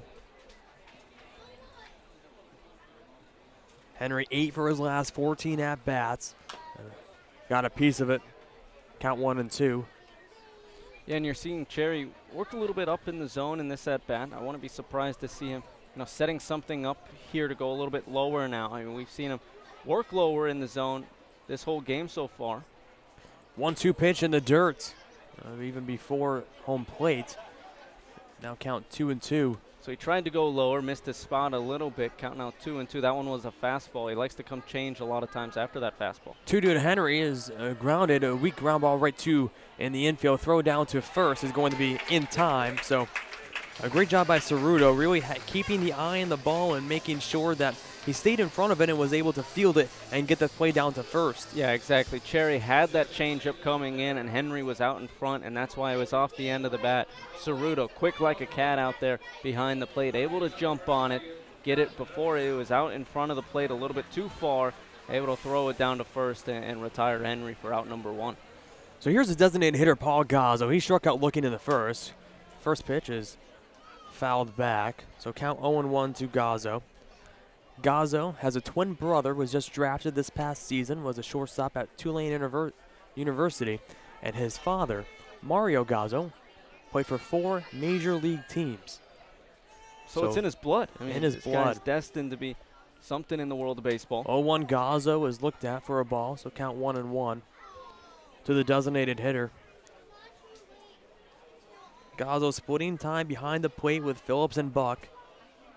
DHing tonight. 1-1 pitch is in at the hands, count 2-1. That's an interesting pitch there from Cherry. He's a guy that doesn't work inside on hitters too much, or at least we haven't seen it too much here tonight, but he worked in on the hands, got a little bit too inside. It'll be interesting to see if he comes back to it tonight. 2-1 to Gazzo, fouled straight back. And that one was the slider, and we've seen him come, multiple sliders in a row. Cherry there. It'll be interesting to see. We've seen him come slider. We've also seen him come slider fastball. But now with 2 strikes on this one, it'll be interesting to see if he comes with the put-away pitch. We've seen him go with fastball, slider, and changeup as his put-away pitch, but with the slider before it, it'll be especially interesting to see how he used the slider as a setup pitch. Cherry deals a 2-2 to Gazzo. Cut on a miss. So Gazzo goes down swinging 2 away here in the top of the fourth, and that brings up the center fielder, Rafe Chamet. And it was the changeup that he went to, and that's 2 straight at-bats that he went with the changeup with 2 strikes, and that's such an excellent pitch because earlier in this game, he went with slider, and then as the put-out pitch, he went with the fastball, and they look identical coming out of the hand. It's just about 10 miles per hour difference between that fastball and straight change. First pitch to Chamet is caught on a miss, count 0-1. And you saw Gazzo caught out in front. He was looking for that fastball, and so Cherry using his past at-bats to set up guys for strikeouts the second time through the order. Cherry deals the 0-1 to Shemet, is looked at low, count 1-1. And I think the big thing from Cherry is this is a truly potent Bay Sox lineup. And when you look at a guy like Sam Henry and Paul Gazzo, who've come into tonight really hitting the bat really well. 1-1 is caught on a miss, count 1-2. Yeah, I mean, you to bring Shemet. Henry's hitting 341, Gazzo 393, and Schmidt 322. You're going to have to reinvent yourself second and third time through the lineup facing those guys. You know, and those 5 at-bats to Henry, 2, Gazzo 2, Shemet 1, pitch grounded foul on the first base side. So Shemet staying alive, count holds 1-2 to the center fielder. You know, again, 0 for 5, New Bedford in the 3, 4, and 5 hole. 0 for 5, 3 strikeouts in just the 4th inning. He's done an excellent job tonight sequencing his pitches. 1-2 Shemet, a line drive right up the middle over the head of James. Shemet looking for 2 is going to stick with 1, so that's the 3rd hit of the night for the Bay Sox, and the first hit coming from someone other than the name of Jack Winkler. And it was a 1-2 pitch where he left it over the heart of the plate. It looked to be a fastball over the heart of the plate, and Shemet with 2 strikes. A guy that can make you pay with any fastball over the heart of the plate with 2 strikes was just trying to put it in the play and was able to drive it. But if you're Cherry, it's not the end of the world. You've still been dealing out there. One mistake isn't going to hurt you. So you just got to come back, and now you're facing Andrew Raposo, who you've already struck out on the day. Cherry nods in the pitch to Raposo's looked at up high, so count 1-0 to Raposo.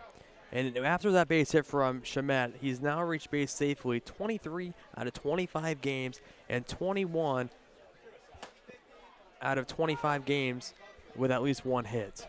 As Raposo looks at a strike, count 1-1 to the right fielder. Yeah, I mean, you look at those guys and how talented they are. Is Shemet being one of them for New Bedford? Scott Holzwasser comes to mind, Chris Hamilton for the Gulls, and they are just such staples in the lineup that these teams just rely on to be those catalysts for offensive success. And, you know, having them out of the lineup, or, you know, if they're having an off day, a lot of times the offense stumbles with them. 1-1 pitch to Raposo is caught on a miss, count 1-2. 2 outs here in the top of the 4th. Shemet on first. It's a 2-0 Gulls lead. Raposo now behind 1-2 to Cherry, who's been dealing all night. Only giving up 3 hits, 5 strikeouts.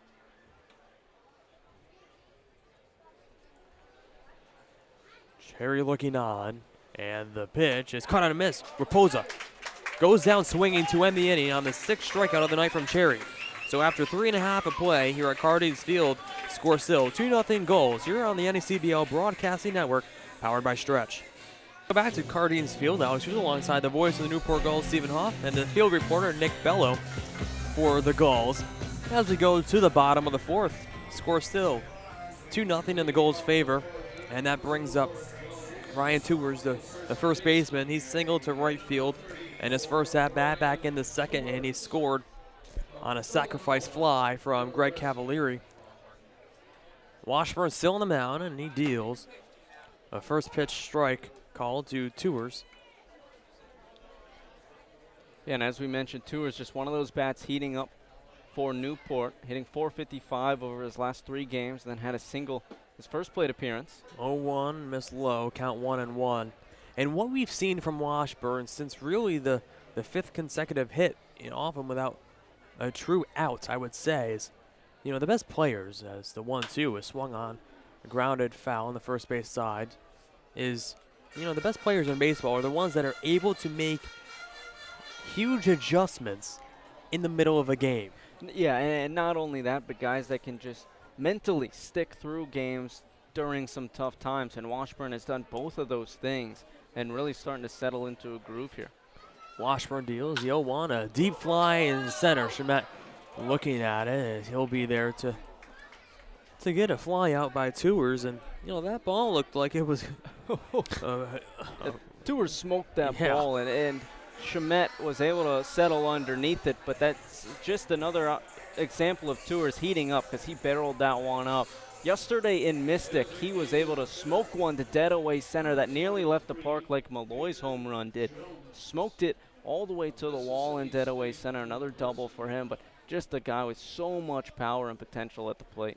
So here's the lefty, Hayden Jones, a designated hitter. Swings at a first pitch, lines it deep into the right field, but Talk about raw power at the plate. This is another example of it. He had a double here today, and he's hitting 278 on the season. Just look at him in the box there, and he's a chimney behind the plate when he's a catcher. This guy is just built to mash baseballs. 0-1 to Tours is fouled back out of play.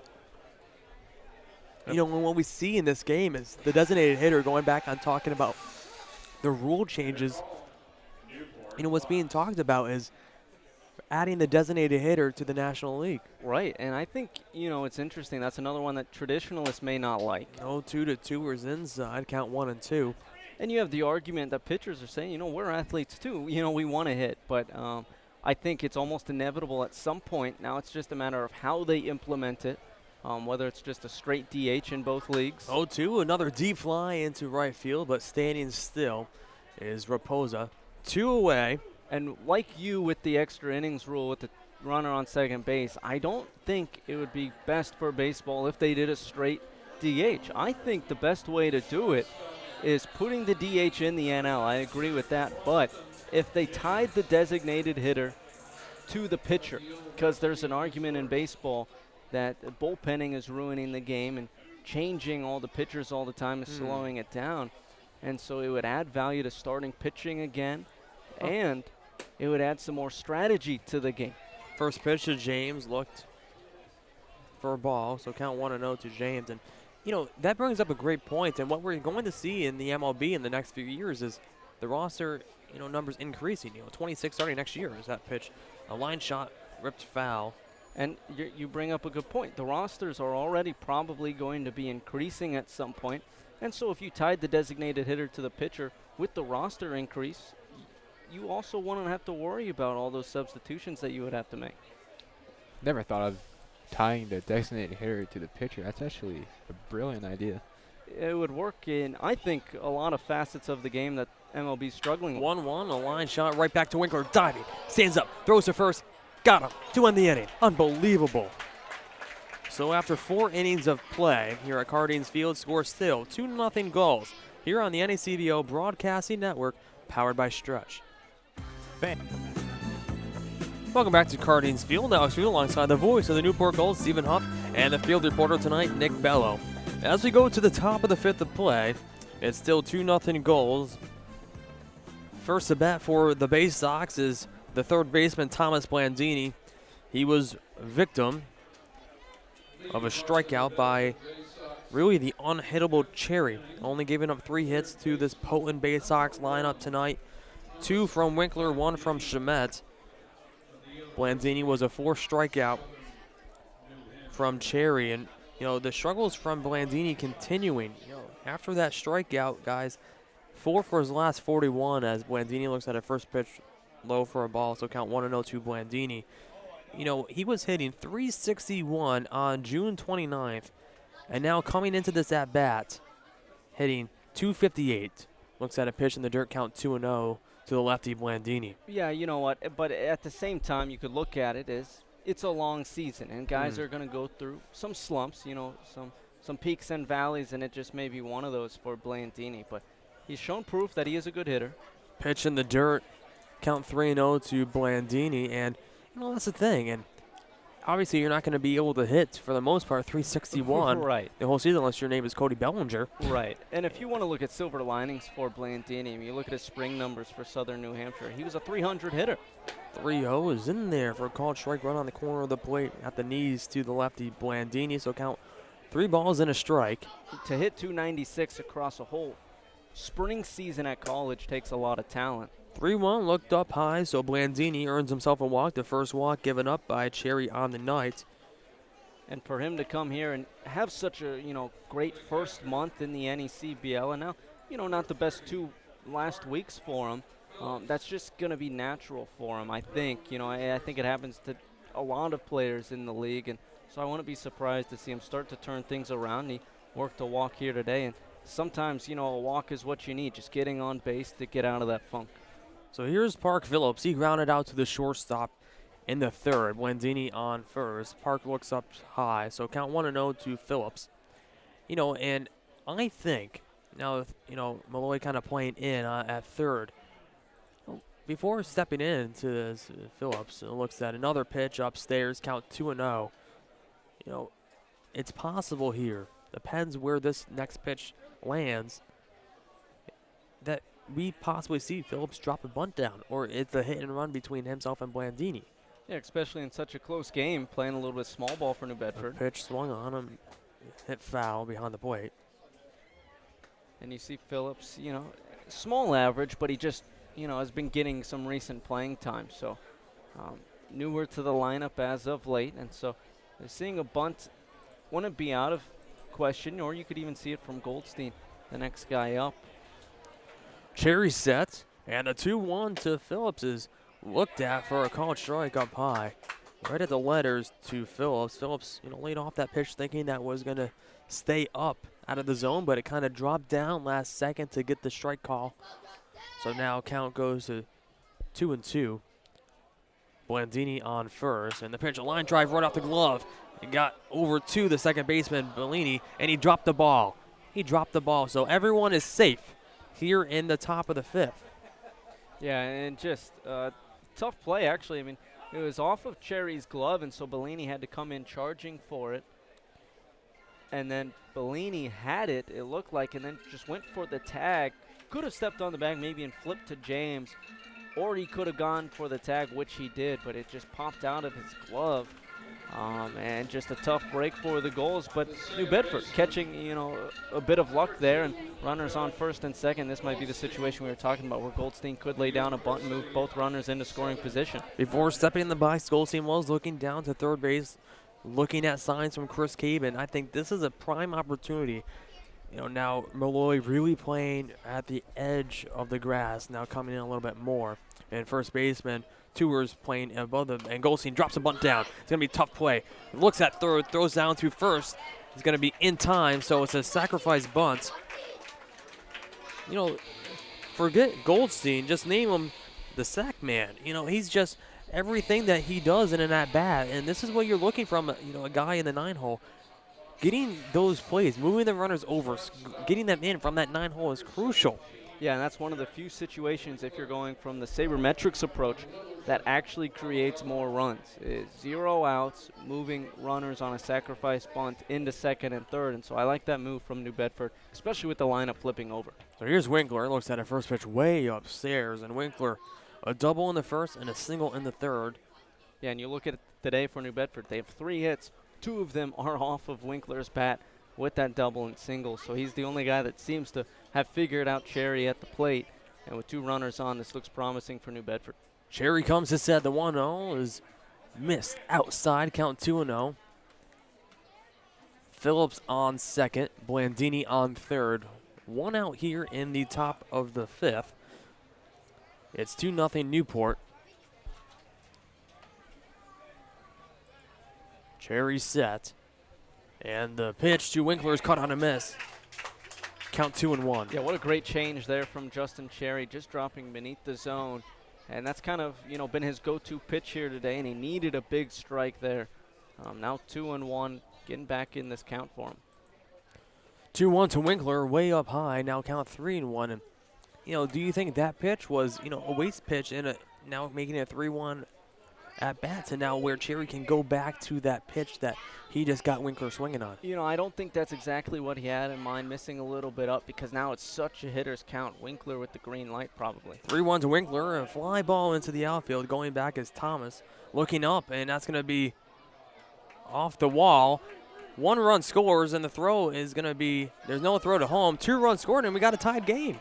Yeah, and you know what, going back to that pitch, it left it up, and so then Winkler did have the green light, and swinging on the 3-1, he found another pitch he liked because Cherry had to come into the zone, and he drove it to center off the Sakuchi Honda sign and dead away center, just a couple of feet up, and that's a home run. But Winkler finds his 3rd hit of the day and ties this one up with that 2 RBI double. So happy days once again for Winkler. And he's been unstoppable tonight. Yeah, I mean, that's just the one thorn in Cherry's side right now is the man standing on second and the leadoff man in the Bay Sox lineup. Pitch to Markey is looked at for a strike, so Markey behind 0-1. So we're all tied up here in the top of the 5th. Scored 2 apiece between the Bay Sox and the Gulls. Winkler with a 2 RBI double to tie it up. He's on second. 1 away here in the top of the 5th. 0-1 pitch, grounded over to third baseman. Malloy fields to first. Got him, 2 away. And what a great play there from Malloy. A tough hop, a short hop there from him. Able to scoop it up on his left side. Not an easy play to make at all. And able to now throw over to first in time for out number 2. But not a lot of third basemen are going to make that play with such ease, like you saw there from Jahan. But Cherry not out of this inning just yet. Here's a lefty, Henry. He's 0 for 2 with a strikeout. And now throw to second. Winkler gets back in time. What a great job by Cerruto, seeing how much of a lead Winkler had there. Almost got Winkler asleep over there at second base. Yeah, and asleep is actually the perfect word. I mean, he was just kind of sitting out there, not a lot of urgency from him, and so Cerruto almost took advantage of that. Pitch to Henry is caught on a miss. And that changeup from Cherry, I mean, it is just on today. It was on against North Adams, and it is working tonight, working it at the bottom edge of the zone. And no answer for it for New Bedford so far. Jury set. Winkler on second. And the 1-1 to the lefty Henry. A line drive is going to be a tough play by Bellini, but he fields to first in time to end the inning. But the damage was done. Oh, was the damage done. 2 runs, 1 hit, 1 error, and 1 man left.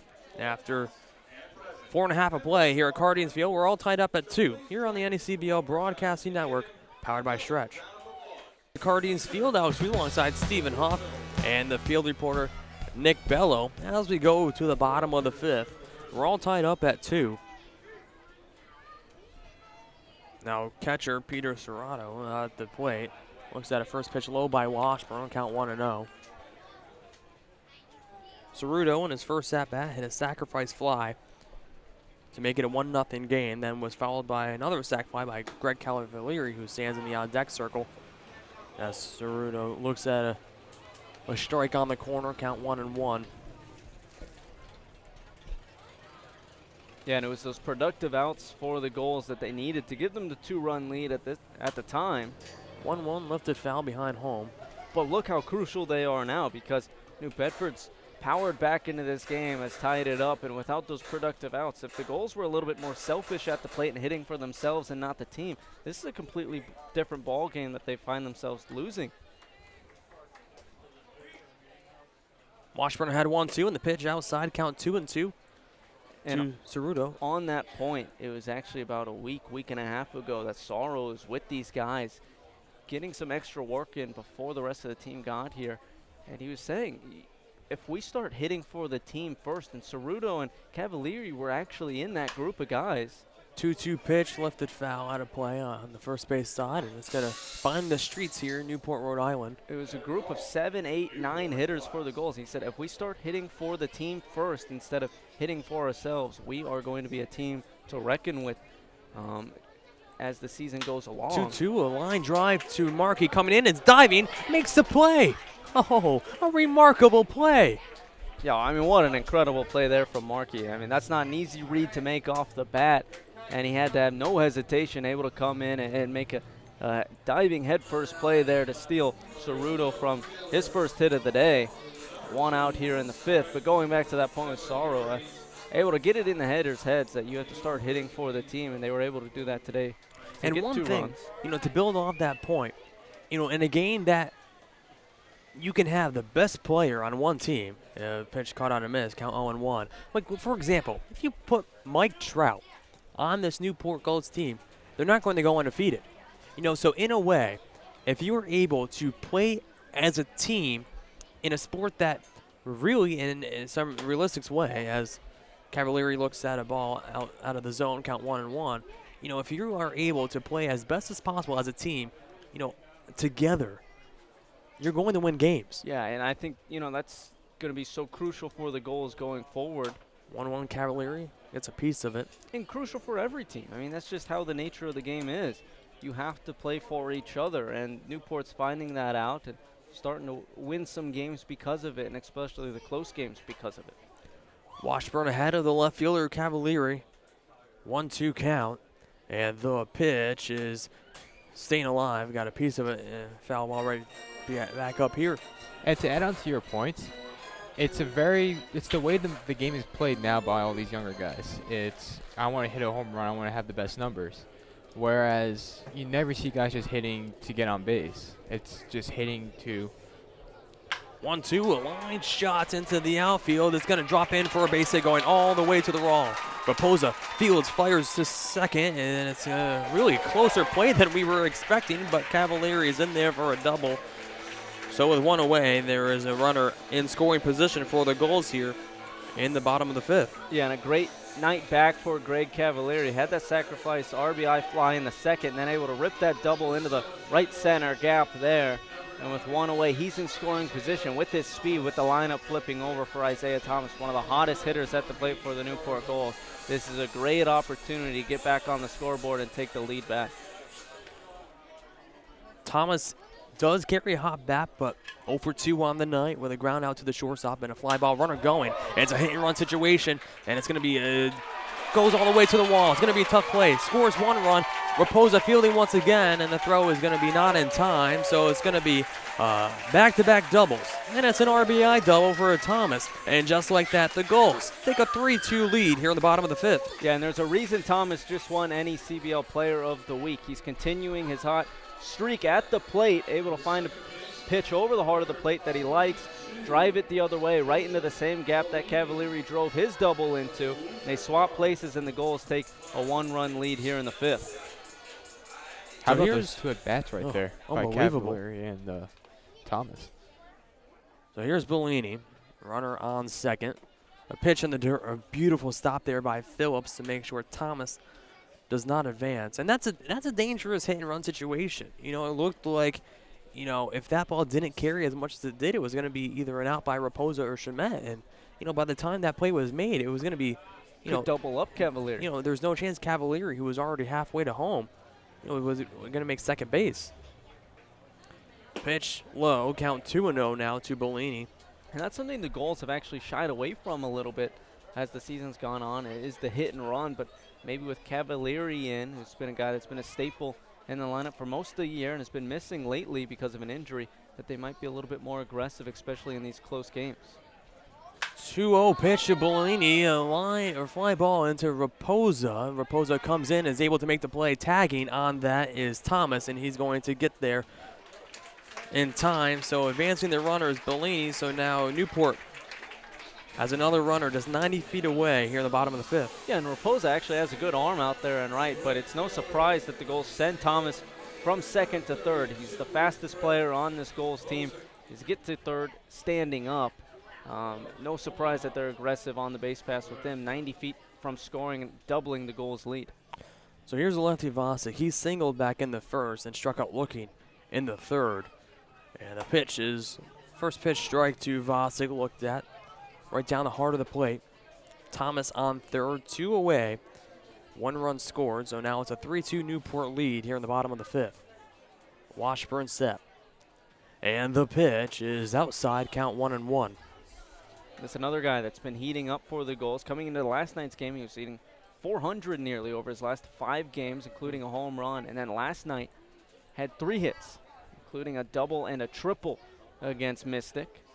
Had an RBI and 3 runs scored. 1-1 fouled right back to the backstop. So Washburn working ahead of the count 1-2 to the right fielder Vasic. It would be a big out if Washburn would be able to get out of this inning right away. It would be a big break for the Bay Sox, only giving up 1 run in this inning after back-to-back doubles.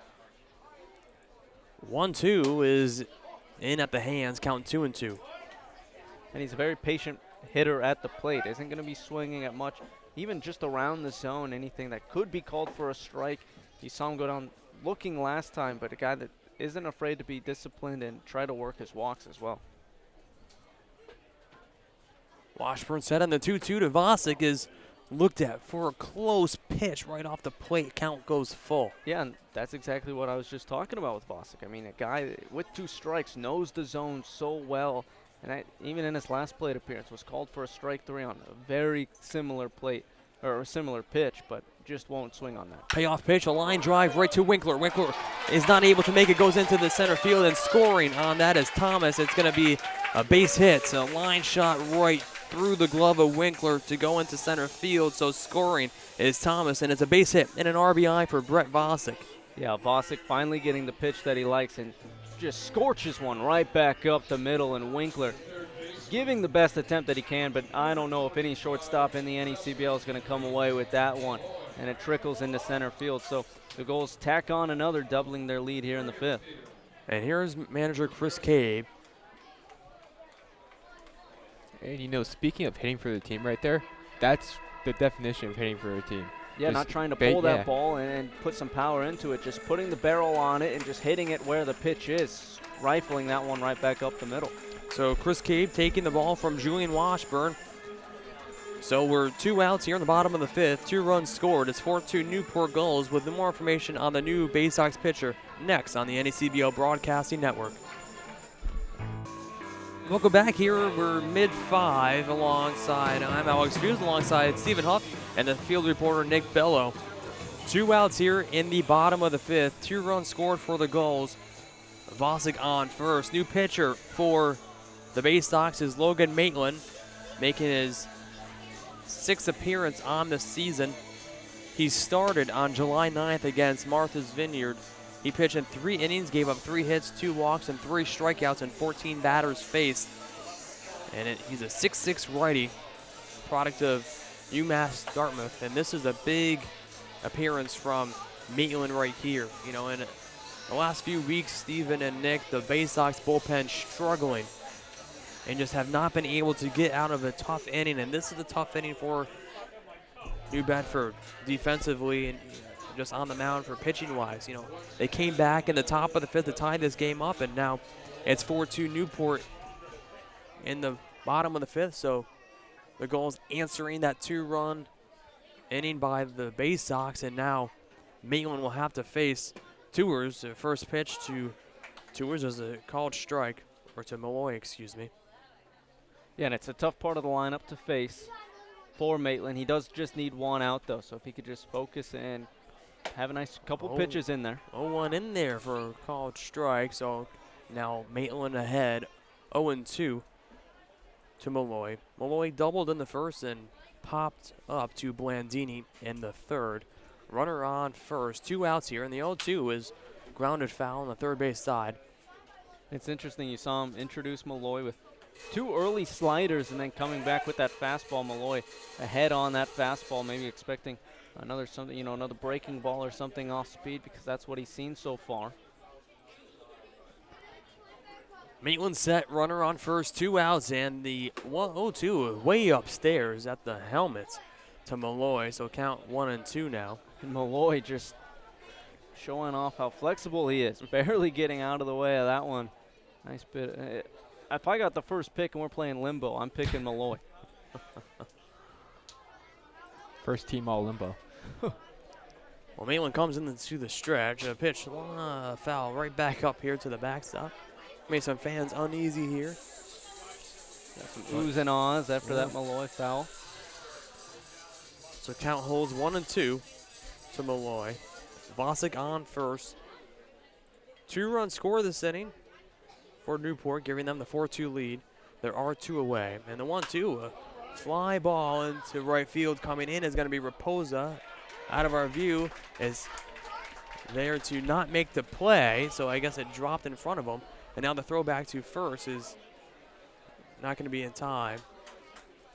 Yeah, and it was just a nice piece of hitting there from Malloy. Has 2 strikes on him, catches a pitch on the outer half, and he's able to just put it into right field, just left of the warehouse. Raposa couldn't go full speed there because he had to be weary of that brick wall that is the warehouse, and so Malloy comes away with a 2-out single, and moving up to third on the play is Brett Vosick. You know, and that's, we can't even see, you know, where that ball kind of landed because, again, the warehouse blocking our view. So you have to go off the umpire's ruling. Well, here's the lefty tours. First pitch is a strike. So now once again, Maitland working ahead, 0-1. He was ahead of Malloy. He lost him in that battle. Couple foul balls, but Malloy able to get a base hit out of Maitland. So runners on the corners, 2 outs. Cut on a miss. So now Maitland, once again, just 1 strike away from getting the Bay Sox out of this inning. And that was an excellent pitch selection there from Maitland. He's only shown fastball slider here tonight. That was the first changeup we've seen, and it absolutely fooled Tours, caught him on his front foot, and that was a big strike too. Now sets him up for anything here. Maitland deals the 0-2, is outside, count 1-2. Malloy on first, Vosick on third. 2 outs here in the bottom of the 5th. 2 runs have scored for the Gulls, giving them the 4-2 lead. Maitland set in the pitch, a grounder, a weak ground ball right to Maitland. Maitland covers first himself to get out of the inning. Well, the damage was done by the Gulls here. 4 hits, 2 runs, no errors, and 2 men left here after 5 innings of play. It's 4-2 Gulls here on the NECBL Broadcasting Network, powered by Stretch. Welcome back to the lovely Cardines Field. Now we'll tune alongside Stephen Huff and the field reporter Nick Bello as we go to the top of the 6th of play. It's 4-2 Gulls. Due up for New Bedford, the designated hitter Paul Gazzo, Rafe Chimet, and Andrew Raposa. It's the 4, 5, and 6 hitters. Raposa 0 for 2 with 2 strikeouts, 1 looking, 1 swinging. So if you're Gazzo right here, you're looking to, this is your 3rd time facing Cherry, looking to just continue making adjustments at the plate to not allow him to fool you. I think Gazzo here, you're swinging at the first few pitches to try to just not get into an at-bat with Cherry, who's really been lights out. Yeah, he's had Gazzo's number so far. Swings at a first pitch, pops it up.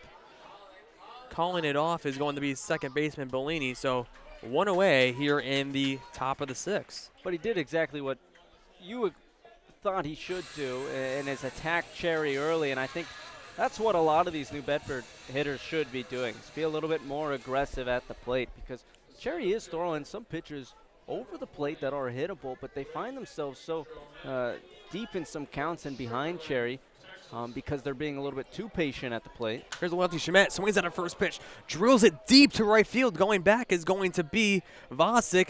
He's unable to make the play. Chimet cruising into second, sliding, and it's going to be a double from Chimet. So now 2 for 3 on the night and taking a page right out of the book for the Gulls there. And look at that. I mean, he swings at the first pitch he sees. He finds it over the heart of the plate, and he's able to drive a double to the right field wall. And just like that, the Bay Sox are finding some success. I think that's what they're going to have to keep doing if they're going to want to attack Cherry on the mound, is just be swinging at those early pitches, because they haven't had success the other way. I mean, Cherry already has 6 strikeouts on the day. That ties his season high. And once you're down in that count with his sequencing, it's hard to battle back. Here's Raposa, swings at a first pitch, grounds it right to the third baseman Malloy. Malloy fields the first, got him, 2 away. And now if you're Cherry, now you have to realize, that's 3 batters in a row that have swung at the first pitch. You have to bury one in the dirt. Yeah, bury one in the dirt, work on the outer half. Just throw something on the edge of the zone, or just something that's not in the zone. Maybe make it look like it's a strike. I think I wouldn't be surprised to see, a slider here that looks like it's going to be in the zone and then break on the outer half, or work with that changeup that starts in the zone and then drops beneath it. Maybe it'll fool a hitter and force some weak contact. So with 2 away, Chimet on second. Blandini looks at a first pitch strike. And that was a fastball from Cherry that was over the heart of the plate, and I'm surprised that Blandini didn't pull the trigger. Cherry ahead of Blandini 0-1. Chimet on second. And the pitch, a deep drive into right, put the power in it, and it's going to make its way foul. Oof. Just on top foul. of the warehouse. But, I mean, let me tell you, I thought he got all of that one, at least by the sound and the crack of the bat, but obviously got well underneath it because it just made it over there to the warehouse. But by the sound of it, it looked like it was going to end up a couple blocks into the neighborhood past Cardines Field. Yeah, I agree. I thought that one was gone. I guess the ball just kind of tailed to the right almost. There's Blandini, broke his bat on that. So And that's what it was. I mean, it broke the bat, and so Cherry, that implies that it was some late movement on Cherry's pitches that was able to, work in on the bat and force some weaker contact. And so if you're Cherry, now you're on 0-2 count. A lot to play with here. And you're seeing Blandini actually choke up on the bat as well. Shemet on second, 2 away here in the top of the 6th. It's a 4-2 Gulls lead. And the 0-2 pitch caught on a miss. And throw down to first is going to be in time to end the inning. So no runs, 1 hit, no errors, and 1 man left after 5.5 of play. It's still 4-2 Gulls here on the NECBO Broadcasting Network, powered by Stretch. Fan. Will the Newport Gulls be shipping out the Bay Sox tonight? Well, it's 4-2 Gulls lead as we're hearing "Ship It Off to Boston" in the background. So as we go to the bottom of the 6th, it's 4-2 Gulls. Due up for Newport. The designated hitter, Hayden Jones. Behind him, Austin James and Peter Ceruto. Jones, 1 for 2 on the night with a double. Back in the second, looks at a first pitch ball. So now count 1-0 to the lefty Jones. You are nailing these transitions, my friend. I try my best. 1-0 is swung on, hit foul on the first base side, out of play. Count 1-1 to the designated hitter Jones.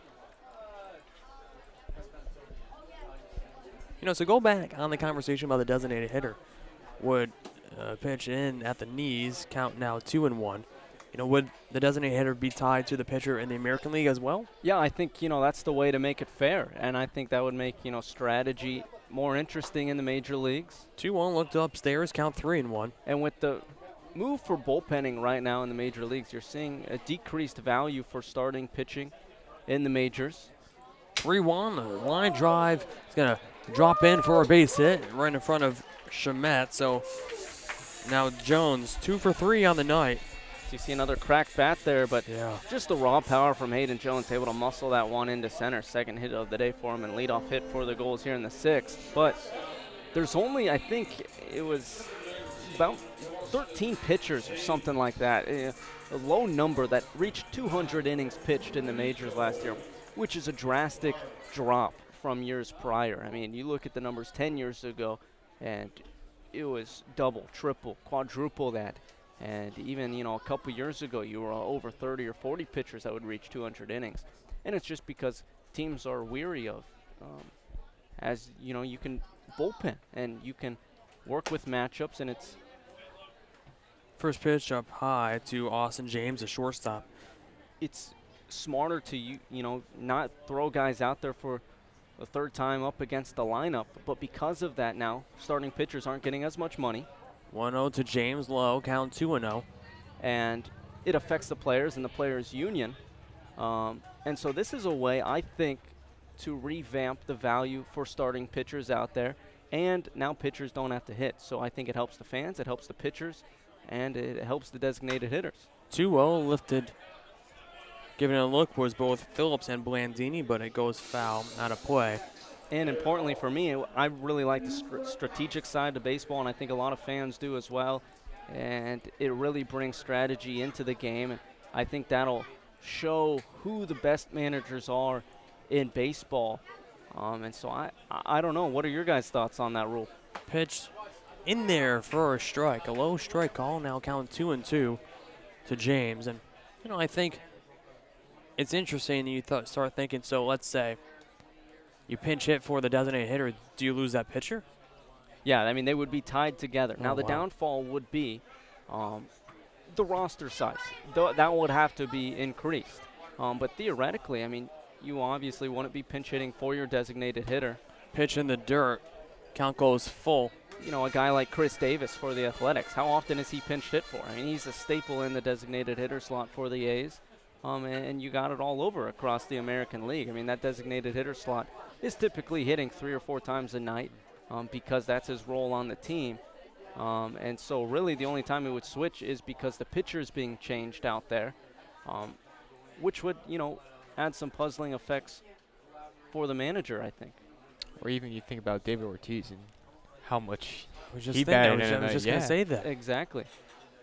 Runner going, a pitch, line shot, right foul over the head. But if you want to use an opener, that's fine. Maybe put your designated hitter at the top of the lineup and plug in a guy that's a speedy contact hitter.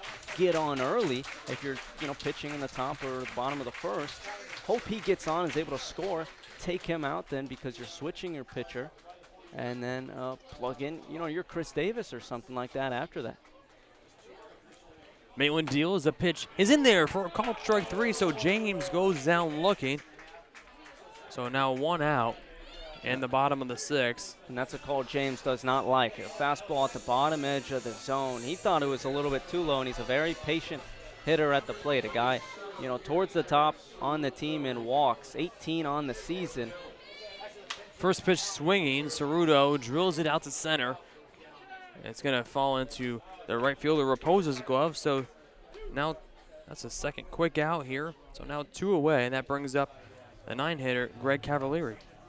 But going back to that designated hitter proposal, I think it's just a unique way to be a little bit more entertaining than just throw in the designated hitter to the National League, and I think it benefits the game more than people would initially think.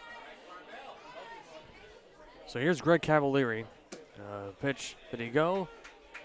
No, he did not. So count 1-0 to the left fielder. A lot of times now with the new next year bringing in the new innings limit, a pitcher, if you bring it in and, he has to face 3 batters, then that kind of eliminates the lefty specialist. But, if you do that, then the pitch caught on a miss, count 1-1. If you do that, tie the designated hitter, together with a pitcher, you lose the matchups between, pinch hitting going up against a hitter or a pitcher, because then you don't want to bring that pitcher out because then you lose your designated hitter. Yeah, potentially. And so I think it would, really bring in, value, who you're bringing into the game even more as a pitcher because you don't want to lose that batter at the plate. 1-1 pitch upstairs, count 2-1 to Cavalieri. And I think a big part of baseball and the problems it's having right now in terms of fan engagement is the fact that strategy has not changed at all within the past, I would say, maybe 10 years. Pitch is in there for a called strike, so now count 2-2 to Cavalieri. So when you add in a new rule like this, it changes everyone's strategy. It makes the game a lot more entertaining. That's why I like this idea. I think it would, show who the brightest managers in the league are as well. 2-2 pitch, a deep fly into right field. Going back, Raposa is going to be a play off the wall. Going to third is Jones. Now rounding third, coming home at the plate. There's going to be no throw. 1 run scores, and it's an RBI triple to Greg Cavalieri to now give Newport a huge 5-run lead here in the bottom of the 6th. And the Gulls have missed Cavalieri. He's finally back in the lineup. Switch hitter hitting from his comfortable side on the left-handed side. Rips another ball into that right center gap, showing how much, he can hit for average, but sneaky power as well. And with his speed, he legs it out for a triple, extending the Gulls' lead. Now they're up 5-2. That's a huge triple. Again, Maitland just 1 strike away from getting out. And now he'll have to face Isaiah Thomas, who ripped a double into right field to score a run. And that's where Cavalieri is so valuable, because he can come up with those great hits or even work a walk at times, but then it flips over for guys like Isaiah Thomas, who is just so hard to get out, and now Cavalieri is in scoring position for him. 0-1 pitch outside, count 1-1 to the center fielder. He's 1 for 3 on the night with an RBI. We've seen it twice tonight with Cavalieri coming up huge in the 9th hitting spot, and then the lineup flipping over, and then Thomas coming in. I mean, last inning he had a double. Pitch low, count 2-1. So if you can get that production out of Cavalieri, night in, night out from that from the 9 hole, it does wonders for your team. I mean, it works as 2 leadoff hitters almost. Exactly. Maitland said, and the pitch is in there for a called strike. Now count 2-2. Cavalieri on third. 2 away here in the bottom of the 6th. 1 run scored. So now a 5-2 Newport lead.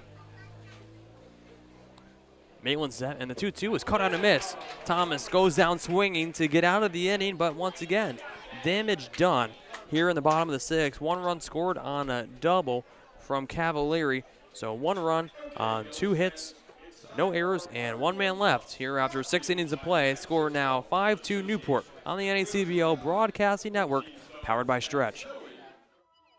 Welcome back to Cardines Field. Alex Reed alongside Stephen Huff and the field reporter Nick Bello as we go to the top of the 7th inning of play. Stepping back up to the microphone, the voice of the Newport Gulls, Mr. Stephen Huff. Thank you, Alex. Top of the 7th. 8-9-1 hitters, 2 up for New Bedford. Facing off against Justin Cherry, out for his 7th inning of work. This will be his longest outing for the Gulls if he's able to record an out in this inning. This first pitch is going to be swung on and missed. Fastball blowing right by Park Phillips. 0-1. Phillips on the day 0 for 2, but did reach on an error his last time up and came around to score as this 0-1 changeup catches the corner low and away. What a great pitch by Cherry, and that pitch has really hit that part of the zone the entire night. Now this 0-2, another change. This one's going to be lifted from the bottom edge of the zone into left. Giving chase from shortstop is Austin James, but calling him off is Greg Cavalieri for out number 1.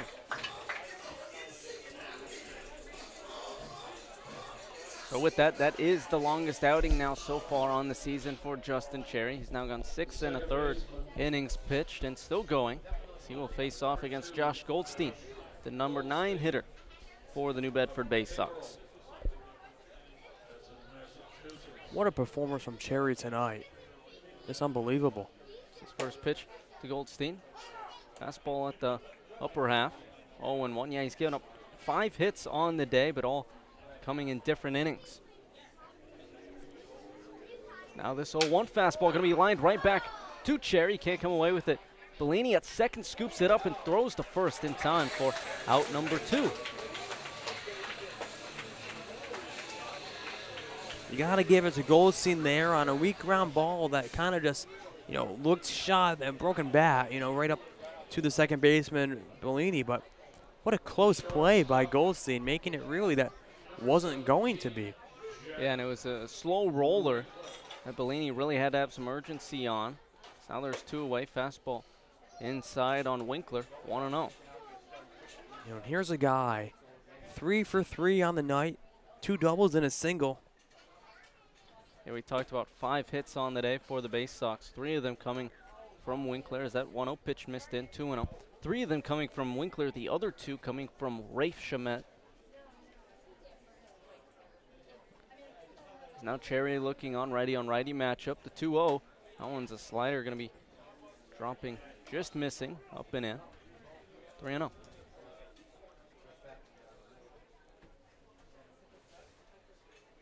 Cherry looking on, working from the first base side of the rubber. Out of the windup. 3-0 fastball. This one missing low for ball 4. Second walk of the day for Cherry on the mound. And so Winkler, first time he didn't get a hit at the plate, but he has now reached base safely in all 4 plate appearances tonight. And that's exactly what you're looking for from your leadoff hitter. Like, you can't, that's just textbook stuff. That's exactly what you want. 3 hits and a walk. Now runner goes. This one's going to be lifted into shallow left. Going back is Malloy, but James calls him off for out number 3.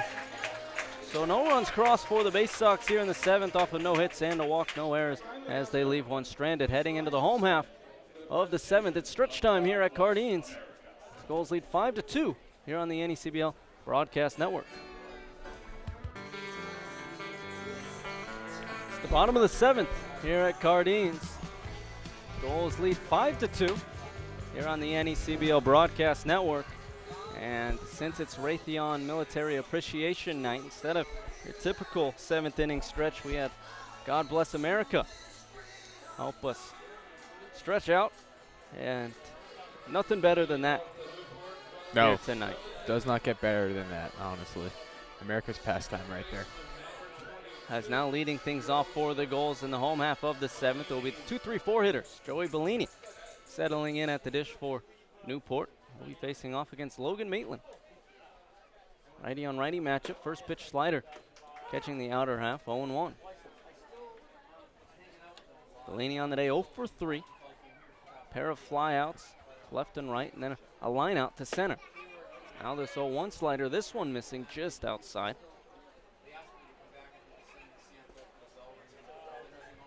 Maitland looking on out of the windup. 1-1 fastball going to be grounded past third baseman Blandini and into left field. Bellini thinking too. He's going to head to second to throw down. It's going to be not in time. Bellini's aboard second with a leadoff stand-up double. In a game that the Bay Sox are still in, you have to wonder after a leadoff double, how close, is the leash, on Maitland here. Yeah, and I think you bring up a good point. I wonder if they are going to warm up anyone. You see some arm warming up for the Gulls. Looks like Mike Townsend, he's tossing a little bit, not warming up necessarily, as Brett Vosick settles in. He's going to ground this one over to the right side of the infield. Goldstein with it, flips to first in time for out number 1, but another productive at-bat for the Gulls. Moving up to third on the play is Bellini.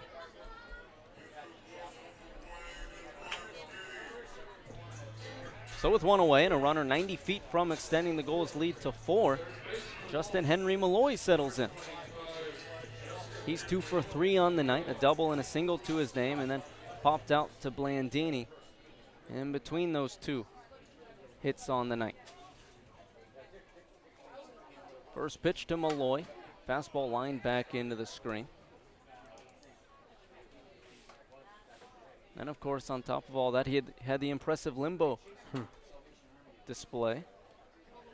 Getting out of the way of that fastball that ran up and in on him.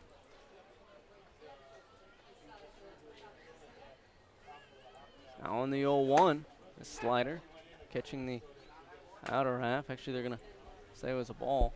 1-1.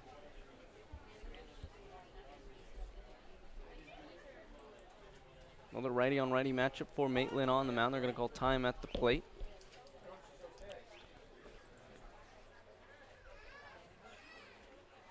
That's a big runner over there at third. Yeah, that extends the lead from 3 to 4 for the Gulls. Now this slider misses outside once again, 2-1, and you got to think about it from the Bay Sox perspective. They're down to their final 6 out, and so one extra run to put on the board makes it all that much tougher. And the Bay Sox, as you see, thinking about that extra run, the infield now playing in for them, trying to cut that run off at the plate as this 2-1 slider misses low. Check swing from Malloy. He didn't go around. Count now 3-1. So the whole infield for the Bay Sox on the edges of the grass.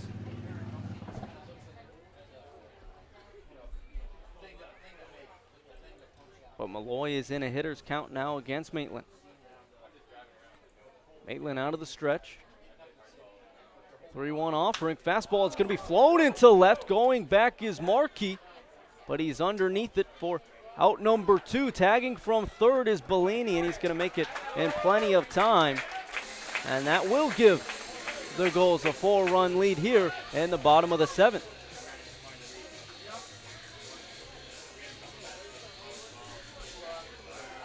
After a double, it was a sacrifice that moved Bellini over to third. Now a sacrifice fly that scored him. Again, we've been saying it the whole game. Yeah, and we talk about it. The Gulls have 6 runs on the night. That's the 3rd run coming from a sacrifice fly. It's this first pitch to Tours. He offers that at the bottom edge of the zone, 0-1. So half their runs coming from sacrifice flies, and it's a huge part why they're winning right now. Is that 0-1 change, drops beneath the zone, 1-1. So righty on lefty matchup for Maitland on the mound. This 1-1 pitch, Tours. Watches miss low and away. Tours on the night, 1 for 3. Single and came around to score his first time up. Flew out to center his last, in the second time up at the plate as this fastball swung at and missed beneath the zone, 2-2. And his last plate appearance grounded out right back to Maitland as he fielded it and then ran over to first himself to put away things in the bottom half of the 5th. Now the 2-2. That pitch to be a slider, cutting in on Tours and missing Low and inside, count now full.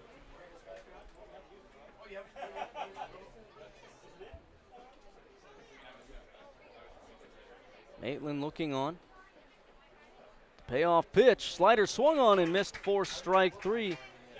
But the Gulls do tack on one more to their tally here in the 7th. They lead 6-2 heading into the 8th here on the NECBL Broadcast Network. Top of the 8th, Gulls lead 6-2. Stephen Huff alongside Alex Fuse and Nick Bello. And Nick, since you're with me here in the booth, how about you take a look around the league and fill us in on what's happening around the NECBL? Thank you, Stephen. I'm going to start with the good news first for Gulls fans.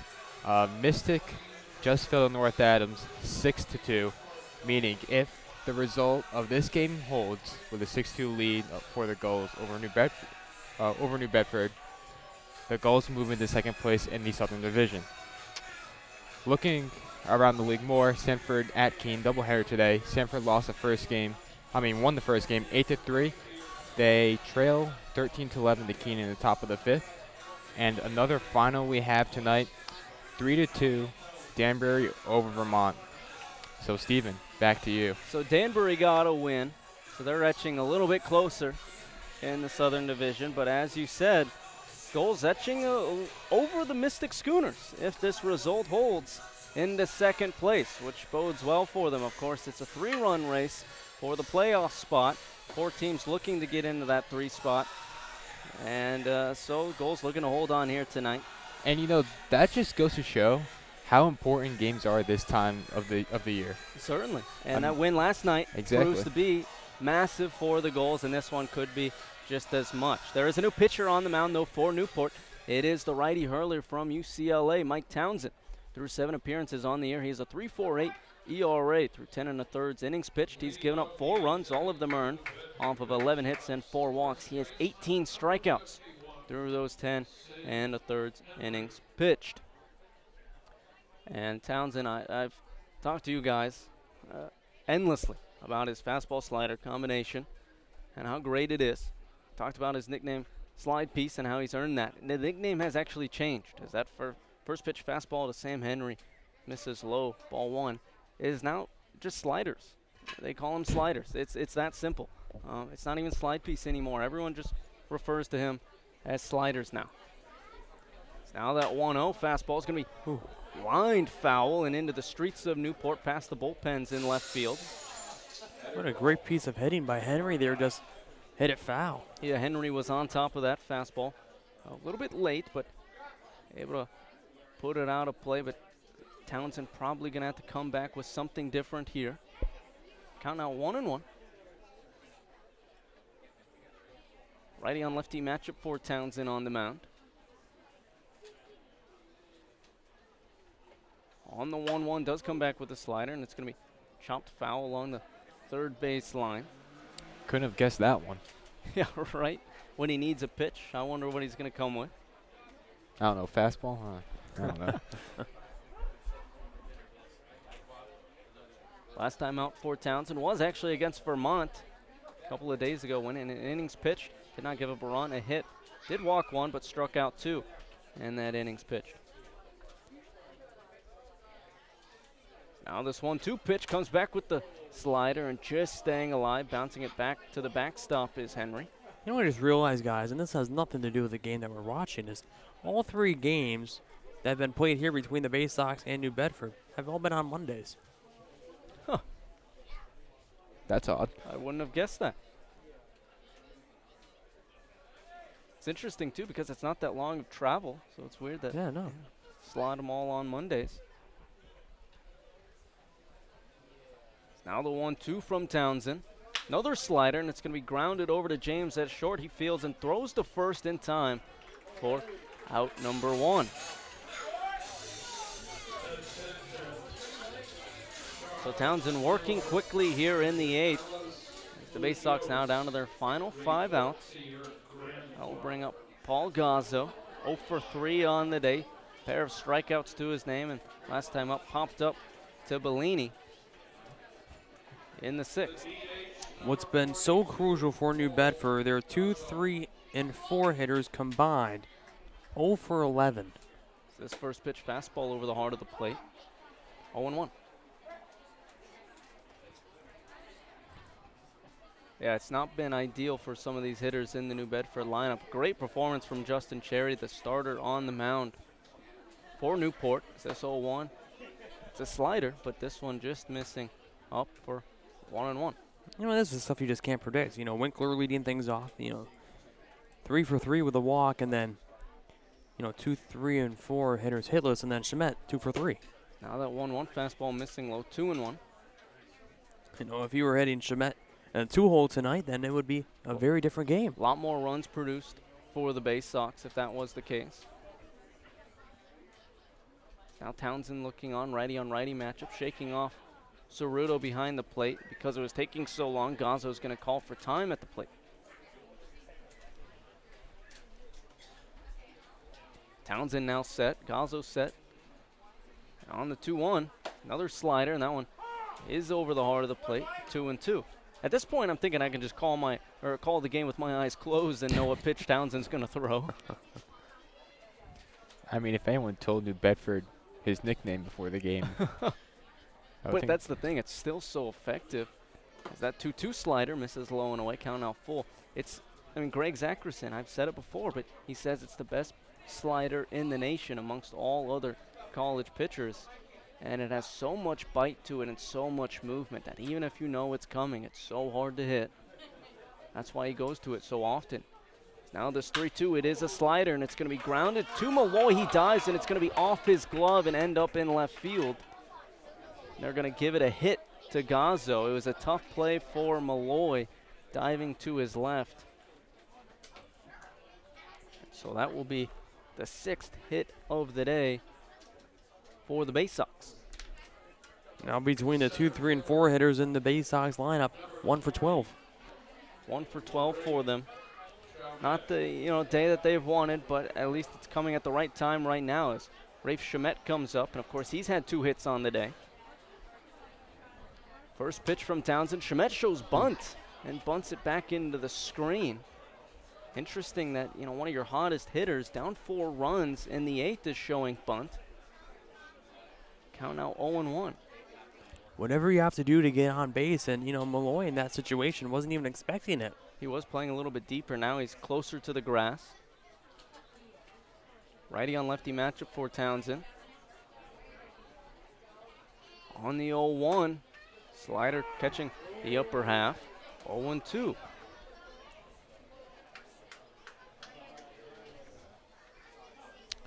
Steven, I think he heard you say that his nickname is Slider, and now just throwing straight sliders. It seems like almost every pitch he's going back to that. But it also sets up that electric fastball, mid-90s fastball. As now he comes back with the slider, this one dropping, and it's Ceruto able to block it, kicks back to Townsend, but moving up on the play is Gazzo. There was no throw over to second. Townsend didn't want to risk, an errant throw that ends up into center field with this lead, and so there's a runner in scoring position now for New Bedford.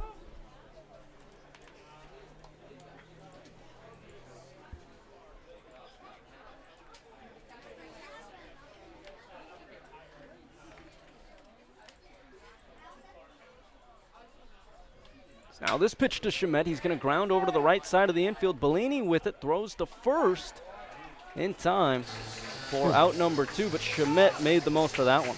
I have to say, every single ground ball that the Bay Sox hit into, they were running down that line like they're in a 60-yard dash. Every single ground ball, they make it look like a close play. And that's what you're asking for. When you're 7-21 on the season, you're just trying to do whatever it takes to get on base and to get the wins. Yeah, and you love to see that out of your guys in every single game, and Shemet was almost able to beat that one out. You actually saw some confusion between Bellini and Tours. Tours was going for the ground ball and realized it was Bellini's and backed off. But there are 2 away now for the Gulls defensively as Raposa settles in at the plate. First pitch missing low and away, 1-0. Righty on righty matchup for Townsend on the mound. Raposa on the day 0 for 3, pair of strikeouts and grounded out to Malloy at third in his last plate appearance. Now this 1-0, it's a slider, low and away. 1-1.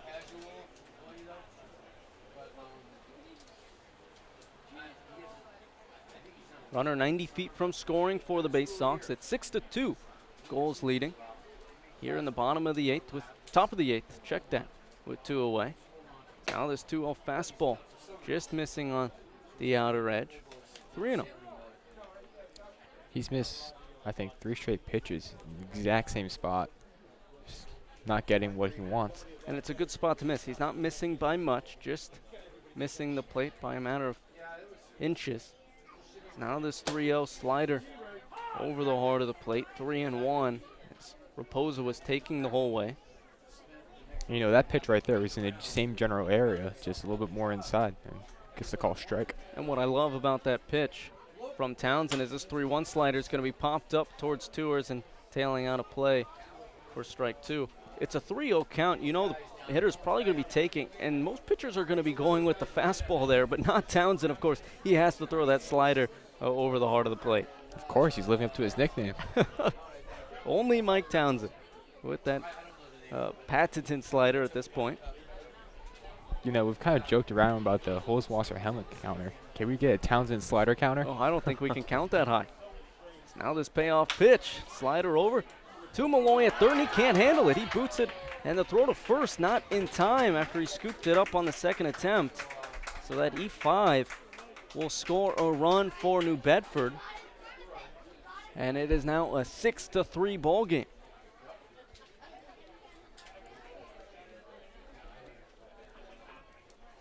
Yeah, now Malloy having 2 tough plays this inning. You know, the first one was more of a line shot right to him, but that one is just a play you have to make. Now this first pitch, fastball in on the hands of Blandini. He's able to fist it foul along the third base line. Especially if you're Newport, you know, you've really dominated, for the most part, the Bay Sox all season long, 3-1 against them, you know, in 4 games played. You know, these are games you have to win. Townsend looking on the 0-1. Fastball going to be grounded foul along the first base line. And New Bedford not going away easily, though. Battling at the plate. Trying to come back in this one. I mean, the tying run is on deck for New Bedford. Blandini, though, at the plate, down 0-2 in this count to Townsend. Townsend out of the stretch. The 0-2 offering is going to be lifted into right field. Coming in is Vosick, and he's there for out number 3. But the Bay Sox do score 1 off of 1 hit and 1 error. If they leave 1 stranded, heading into the bottom half of the 8th. It's 6-3. Gulls on top of the Bay Sox here on the NECBL Broadcast Network. It's the bottom of the 8th. Stephen Huff alongside Alex Hughes, the voice of the New Bedford Bay Sox, and Nick Bello, the field reporter of the Newport Gulls. As it is 6-3. Gulls on top of the Bay Sox. As it will be Hayden Jones, Austin James, and Peter Cerruto leading things off for Newport, facing off against Logan Maitland once again.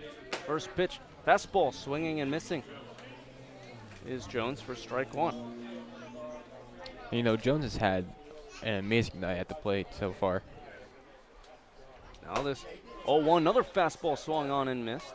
I mean, 2 for 3, RBI double in the second. You can't ask for more from this guy. Yeah, I mean, he's having quite the night. 2 runs scored.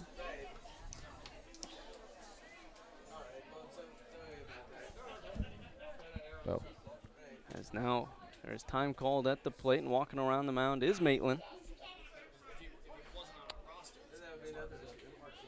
Now the 0-2, fastball up, and Jones is able to foul it off, staying alive. I apologize. He didn't have an RBI double in the second, but he did have a double. He did have a double, and he came around to score. Still a terrific night for him. As this 0-2 gonna drop in the zone, catch Jones looking, for strike 3. It was Cerruto who had the RBI later in that inning off a sacrifice fly, followed by another Cavalieri sacrifice fly to give the Gulls, though, 2 runs in that inning. There's 1 away here in the bottom of the 8th. That will bring up Austin James. Yeah, my apologies, folks. I'm still trying to get used to this whole scorebook thing. Now this first pitch to James Slider, missing up 1-0.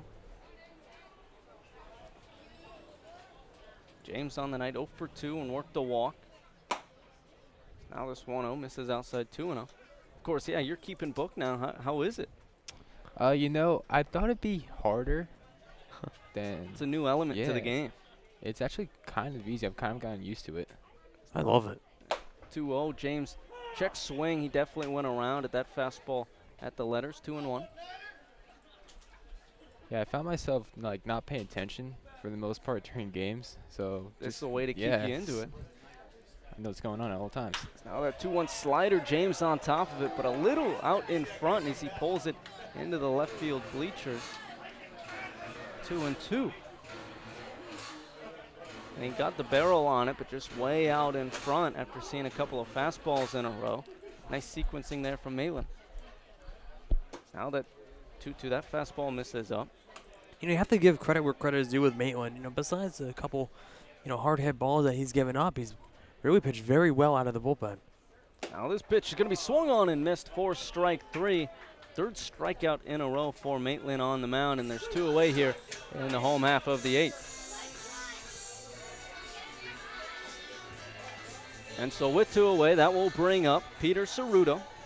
0 for 2 on the night, a pair of flyouts, but he did have that sacrifice RBI fly in the second inning. It's his first pitch to Cerruto. Breaking ball catching the corner, low and away. 0-1. It's almost like a brand new Maitland on the mound this inning. Maitland now on the 0-1. Slider missing low and away, 1-1. Yeah, he settled into a groove. 3 strikeouts in a row. Looks solid this inning as that slider is going to be fouled back into the screen. Sequencing well with that slider and fastball. Catching some hitters off guard and off balance.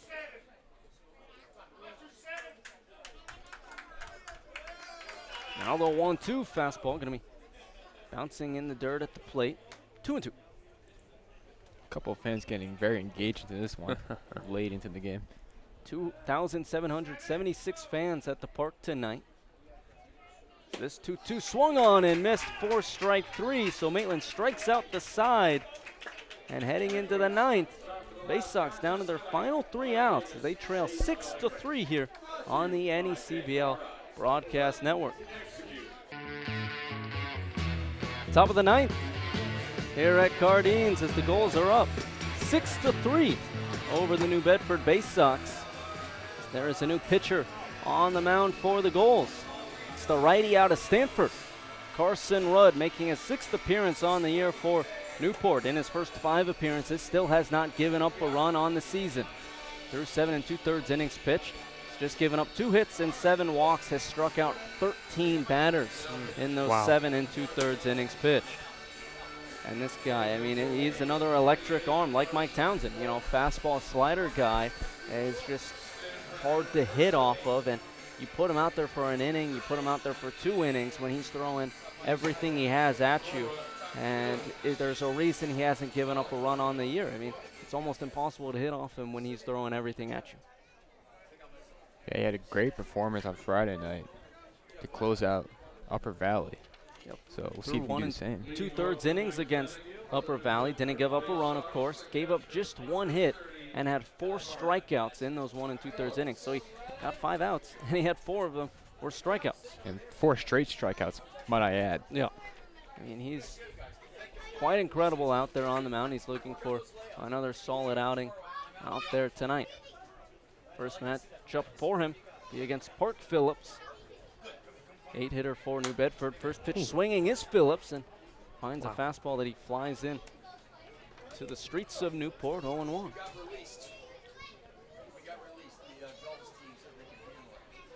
Righty on righty matchup for Rudd on the mound. Of course, with him coming into the game, that will end the day for Townsend. Came in and pitched 1 inning of relief, gave up a hit, 1 run. It was not earned. Did not give up a walk and did not strike out anybody. As this one's lined into left and over the head of a leaping Cavalieri that's going to roll all the way to the wall, and Phillips is going to be aboard with a leadoff double. That's a huge hit for Phillips, and especially struggling at the plate as of late, but reach on an error back in the 5th, and now a double to start things off for New Bedford. And again, this is a lineup that does not go down easy. Yeah, and that is the first extra base hit Rudd has given up in his 7 2/3 innings pitched. And it comes in the first batter he faces here against New Bedford in the 9th. Again, Gulls lead 6-3 here at the top of the 9th. Josh Goldstein settles in. First pitch fastball is going to get away from Ceruto at the plate and go all the way to the backstop. And now it's going to go into the Gulls, towards the Gulls dugout, but not before Phillips could get to third, and so he will stay at third. They're going to rule that one a wild pitch, and so Phillips is now 90 feet from scoring, making this a 2-run ball game. And you have to wonder, since Rudd hasn't faced much adversity at all this year, that when he gets into this situation, he kind of panics a little bit. As you can see with that pass ball, I'm not sure if that's him panicking or he just missed a spot. He did have an outing, as this one's going to be lined over to James at short. He catches it and throws to third, but Phillips was back in time. He did have an outing against the Vineyard when the Gulls lost 5-1. He pitched 2 innings, gave up a hit, walked 3 batters, and struck out 5. He faced 10 in that game, but the 3 walks, it just wasn't your typical outing that you're used to from him, and the Gulls needed a solid outing to stay in that game. You could argue that that was some adversity for him, but you're right. He hasn't necessarily, found some games where guys are hitting on him with great success. As that first pitch slider misses low and away to Winkler, because this is the first game, where someone has had an extra base hit off of him. And the leadoff batter, too, might I add. Now that 1-0. That slider misses low and away, 2-0. And the outfield started shifting more towards the left side of the field once Winkler, climbed in the box again. Pretty much all to that left side of the field. So that 2-0 fastball in on the hands of Winkler. He's able to battle it off and pop it into the screen. So you see a round of applause for Jim Sorrow, the hitting coach for the Gulls, making a nice play off that pop up into the screen. Almost like put his hand up there, hoping the ball would fall right in. And it did. Now Rudd on the 2-1, another fastball. That one on the outer half, 2-2. Winkler not retired one time tonight. And a big situation right here for New Bedford. 3 for 3 at the plate, a pair of doubles, and has worked a walk. On the 2-2, slider staying alive is Winkler, popping that one back up into the screen. Making a nice play in the on-deck circle is Ryan Markey. Markey kind of let that one hang and made sure that hitting coach saw that. Anything you can do, I can do better. Rudd now looking on. Again, runner on third for the Bay Sox. Down 6-3 with 1 away. Now this pitch, slider on the outer half. Forced strike 3, catching Winkler looking. First strikeout of the day for Rudd, and the Bay Sox are down to their final out. Well, that's a pitch that just clipped the corner. Then that could have gone either way. And again, you have to wonder, Winkler, in that count, that's a count where you have to protect the plate. And he didn't right there. So that will bring up Ryan Markey. He's 0 for 4 on the night.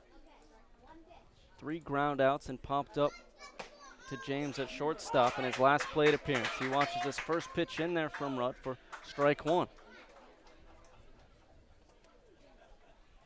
Righty on righty matchup for Rudd on the mound. 0-1 offering, another fastball. This one missing up. 1-1.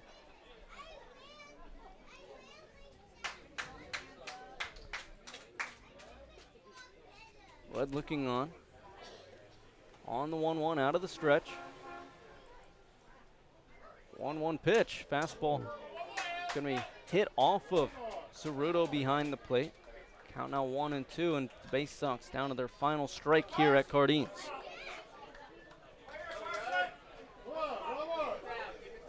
Gulls lead 6-3 here in the top of the 9th.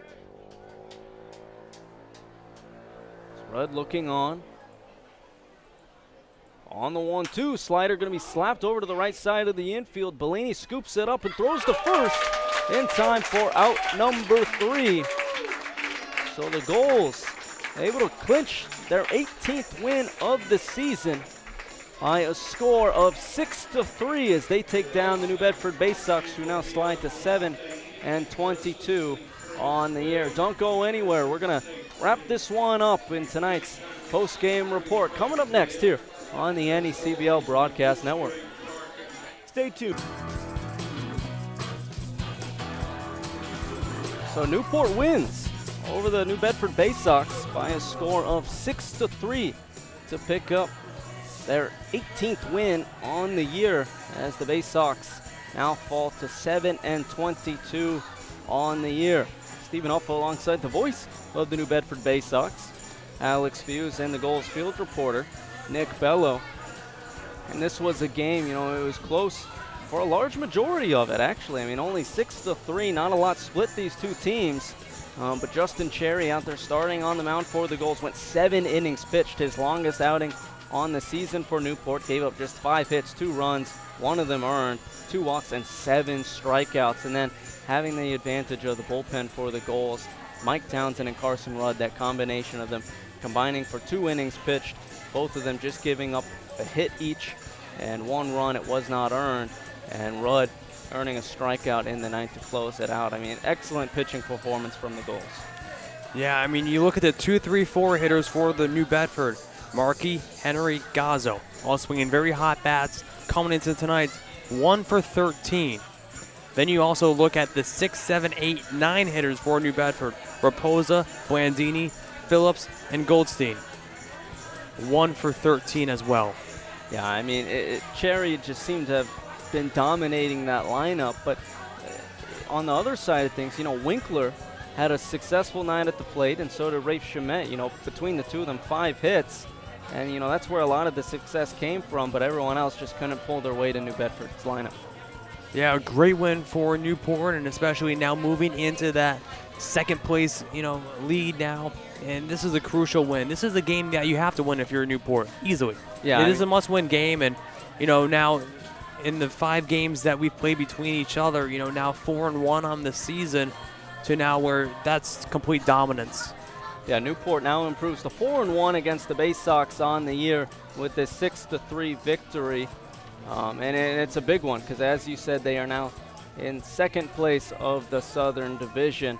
So player of the game, at least for me, I mean, there's great hitting performances on the night. Hayden Jones had a double and a single and 2 runs scored. You look at Greg Cavalieri's return to the lineup. Had a sacrifice RBI fly in the second, and then had a double and an RBI triple along with a run scored. But Justin Cherry having that 7 innings pitched and 7 strikeouts, both season highs for him. It's just incredible performance out there for him. Yeah, player of the game for me, Justin Cherry. Once you're able to just find your kind of zone in this Bay Sox lineup, and if you can get the outs needed and get out of these innings that he did, then you're going to find a way to just get away and not let the Bay Sox get hot against you. And when you face guys that are hitting, Markey, Henry, Gazzo, and you make them go 1 for 13, and then also the 6, 7, 8, 9 hitters 1 for 13 as well. Those are, that's like 75% of the lineup. Yeah, I mean, it helps when you're able to be so dominant on the mound, and then when you get such a cushion in a lead at times as well. But Alex, I'm going to let you go. I mean, it's always a pleasure being with you, and we only got one more time, which makes me sad, yeah. But thank you for joining us here today, and safe travels back. I appreciate it, guys. It's always great being in the great, part of Newport, Rhode Island. I love this place, So thanks for having me. And we'll see you soon. Yes. We'll see you soon. So Gulls win today by a score of 6-3, and I'm going to send it on over to Nick Bello. You can recap this game more. You can take a look around the league. I know the standings are shaking up a little bit. So, Nick, the post-game show is yours. I'm going to go find Justin Cherry for tonight's interview. Thank you, Stephen. Once again, the Gulls defeating the New Bedford Bay Sox 6-3 here at Cardines Field. The Gulls will move into second place now as Mystic fell tonight to North Adams 6-2, your final there. John Perricksby joining me in the booth right now. So John, amazing game for the Gulls tonight. Justin Cherry coming on the mound to start. 7 innings pitched, 7 strikeouts. What'd you like from him? Cherry was outstanding. He gave Newport exactly what they needed, and that was a few solid frames. Of course, the Bay Sox, they did find a way to sneak out a few runs off Cherry, but still, he gave Newport an opportunity to win this game, and that's exactly what Newport did. And so, Newport moves in the second place spot tonight. Now that Mystic fell to North Adams. So this was a game where you're playing the last place team in your division. And, you kind of throw in a lineup that doesn't have all of your starting guys, but you still get the win. So how important is this win for you moving forward? Oh, it's absolutely humongous, because if you look back a few weeks ago when Newport was really hot, they went into New Bedford thinking that this was going to be a walk in the park, and the Bay Sox blew out the Gulls. I believe the final was 9-3 that night. But tonight, Newport getting the job done. It did get a little close at a few points, but Newport staying there. Great situational baseball by the Gulls. Of course, we saw it with the 2 sac flies, and now we will see it in the box score with a victory. We can go on all night, talk about how good these pitchers were. But who'd you like from the plate tonight? Well, really, when you look at the plate, and I spoke about this earlier, so what we've seen throughout the whole season is kind of it's almost a different guy each night. You've got Isaiah Thomas one night, you've got Cavalier one night, Holzwasser, you've got Tours. It's whoever you want, basically. It's kind of like the New England Patriots, if I think about it. You don't know who it's going to be. And tonight, really, we saw it all around. We saw it starting with Cavalier and of course, Ceruto, with their sacrifice flies. Not big hits, not big base-clearing doubles or anything, but they did what they had to do to bring in the runs. Cavalier, I thought, had probably one of the best nights on the team. A guy who's batting in the 9-hole. You don't expect much out of the guy in the 9-hole. But this guy goes back-to-back with 2 doubles. And then that leads to Isaiah Thomas coming up and, with a double in the 5th. So do you think if you're Kevin Winter, you're going to leave Cavalier in the 9-hole? Well, see, this is where I think Winter Road's been a little interesting this season, because we've seen almost a different lineup every time out. There hasn't been much consistency, and I'm not saying that no one has earned a certain spot, but Winter Road likes to mix things up. Now, this is where I hope that he might start to kind of put together more of a regular day lineup with the playoff push.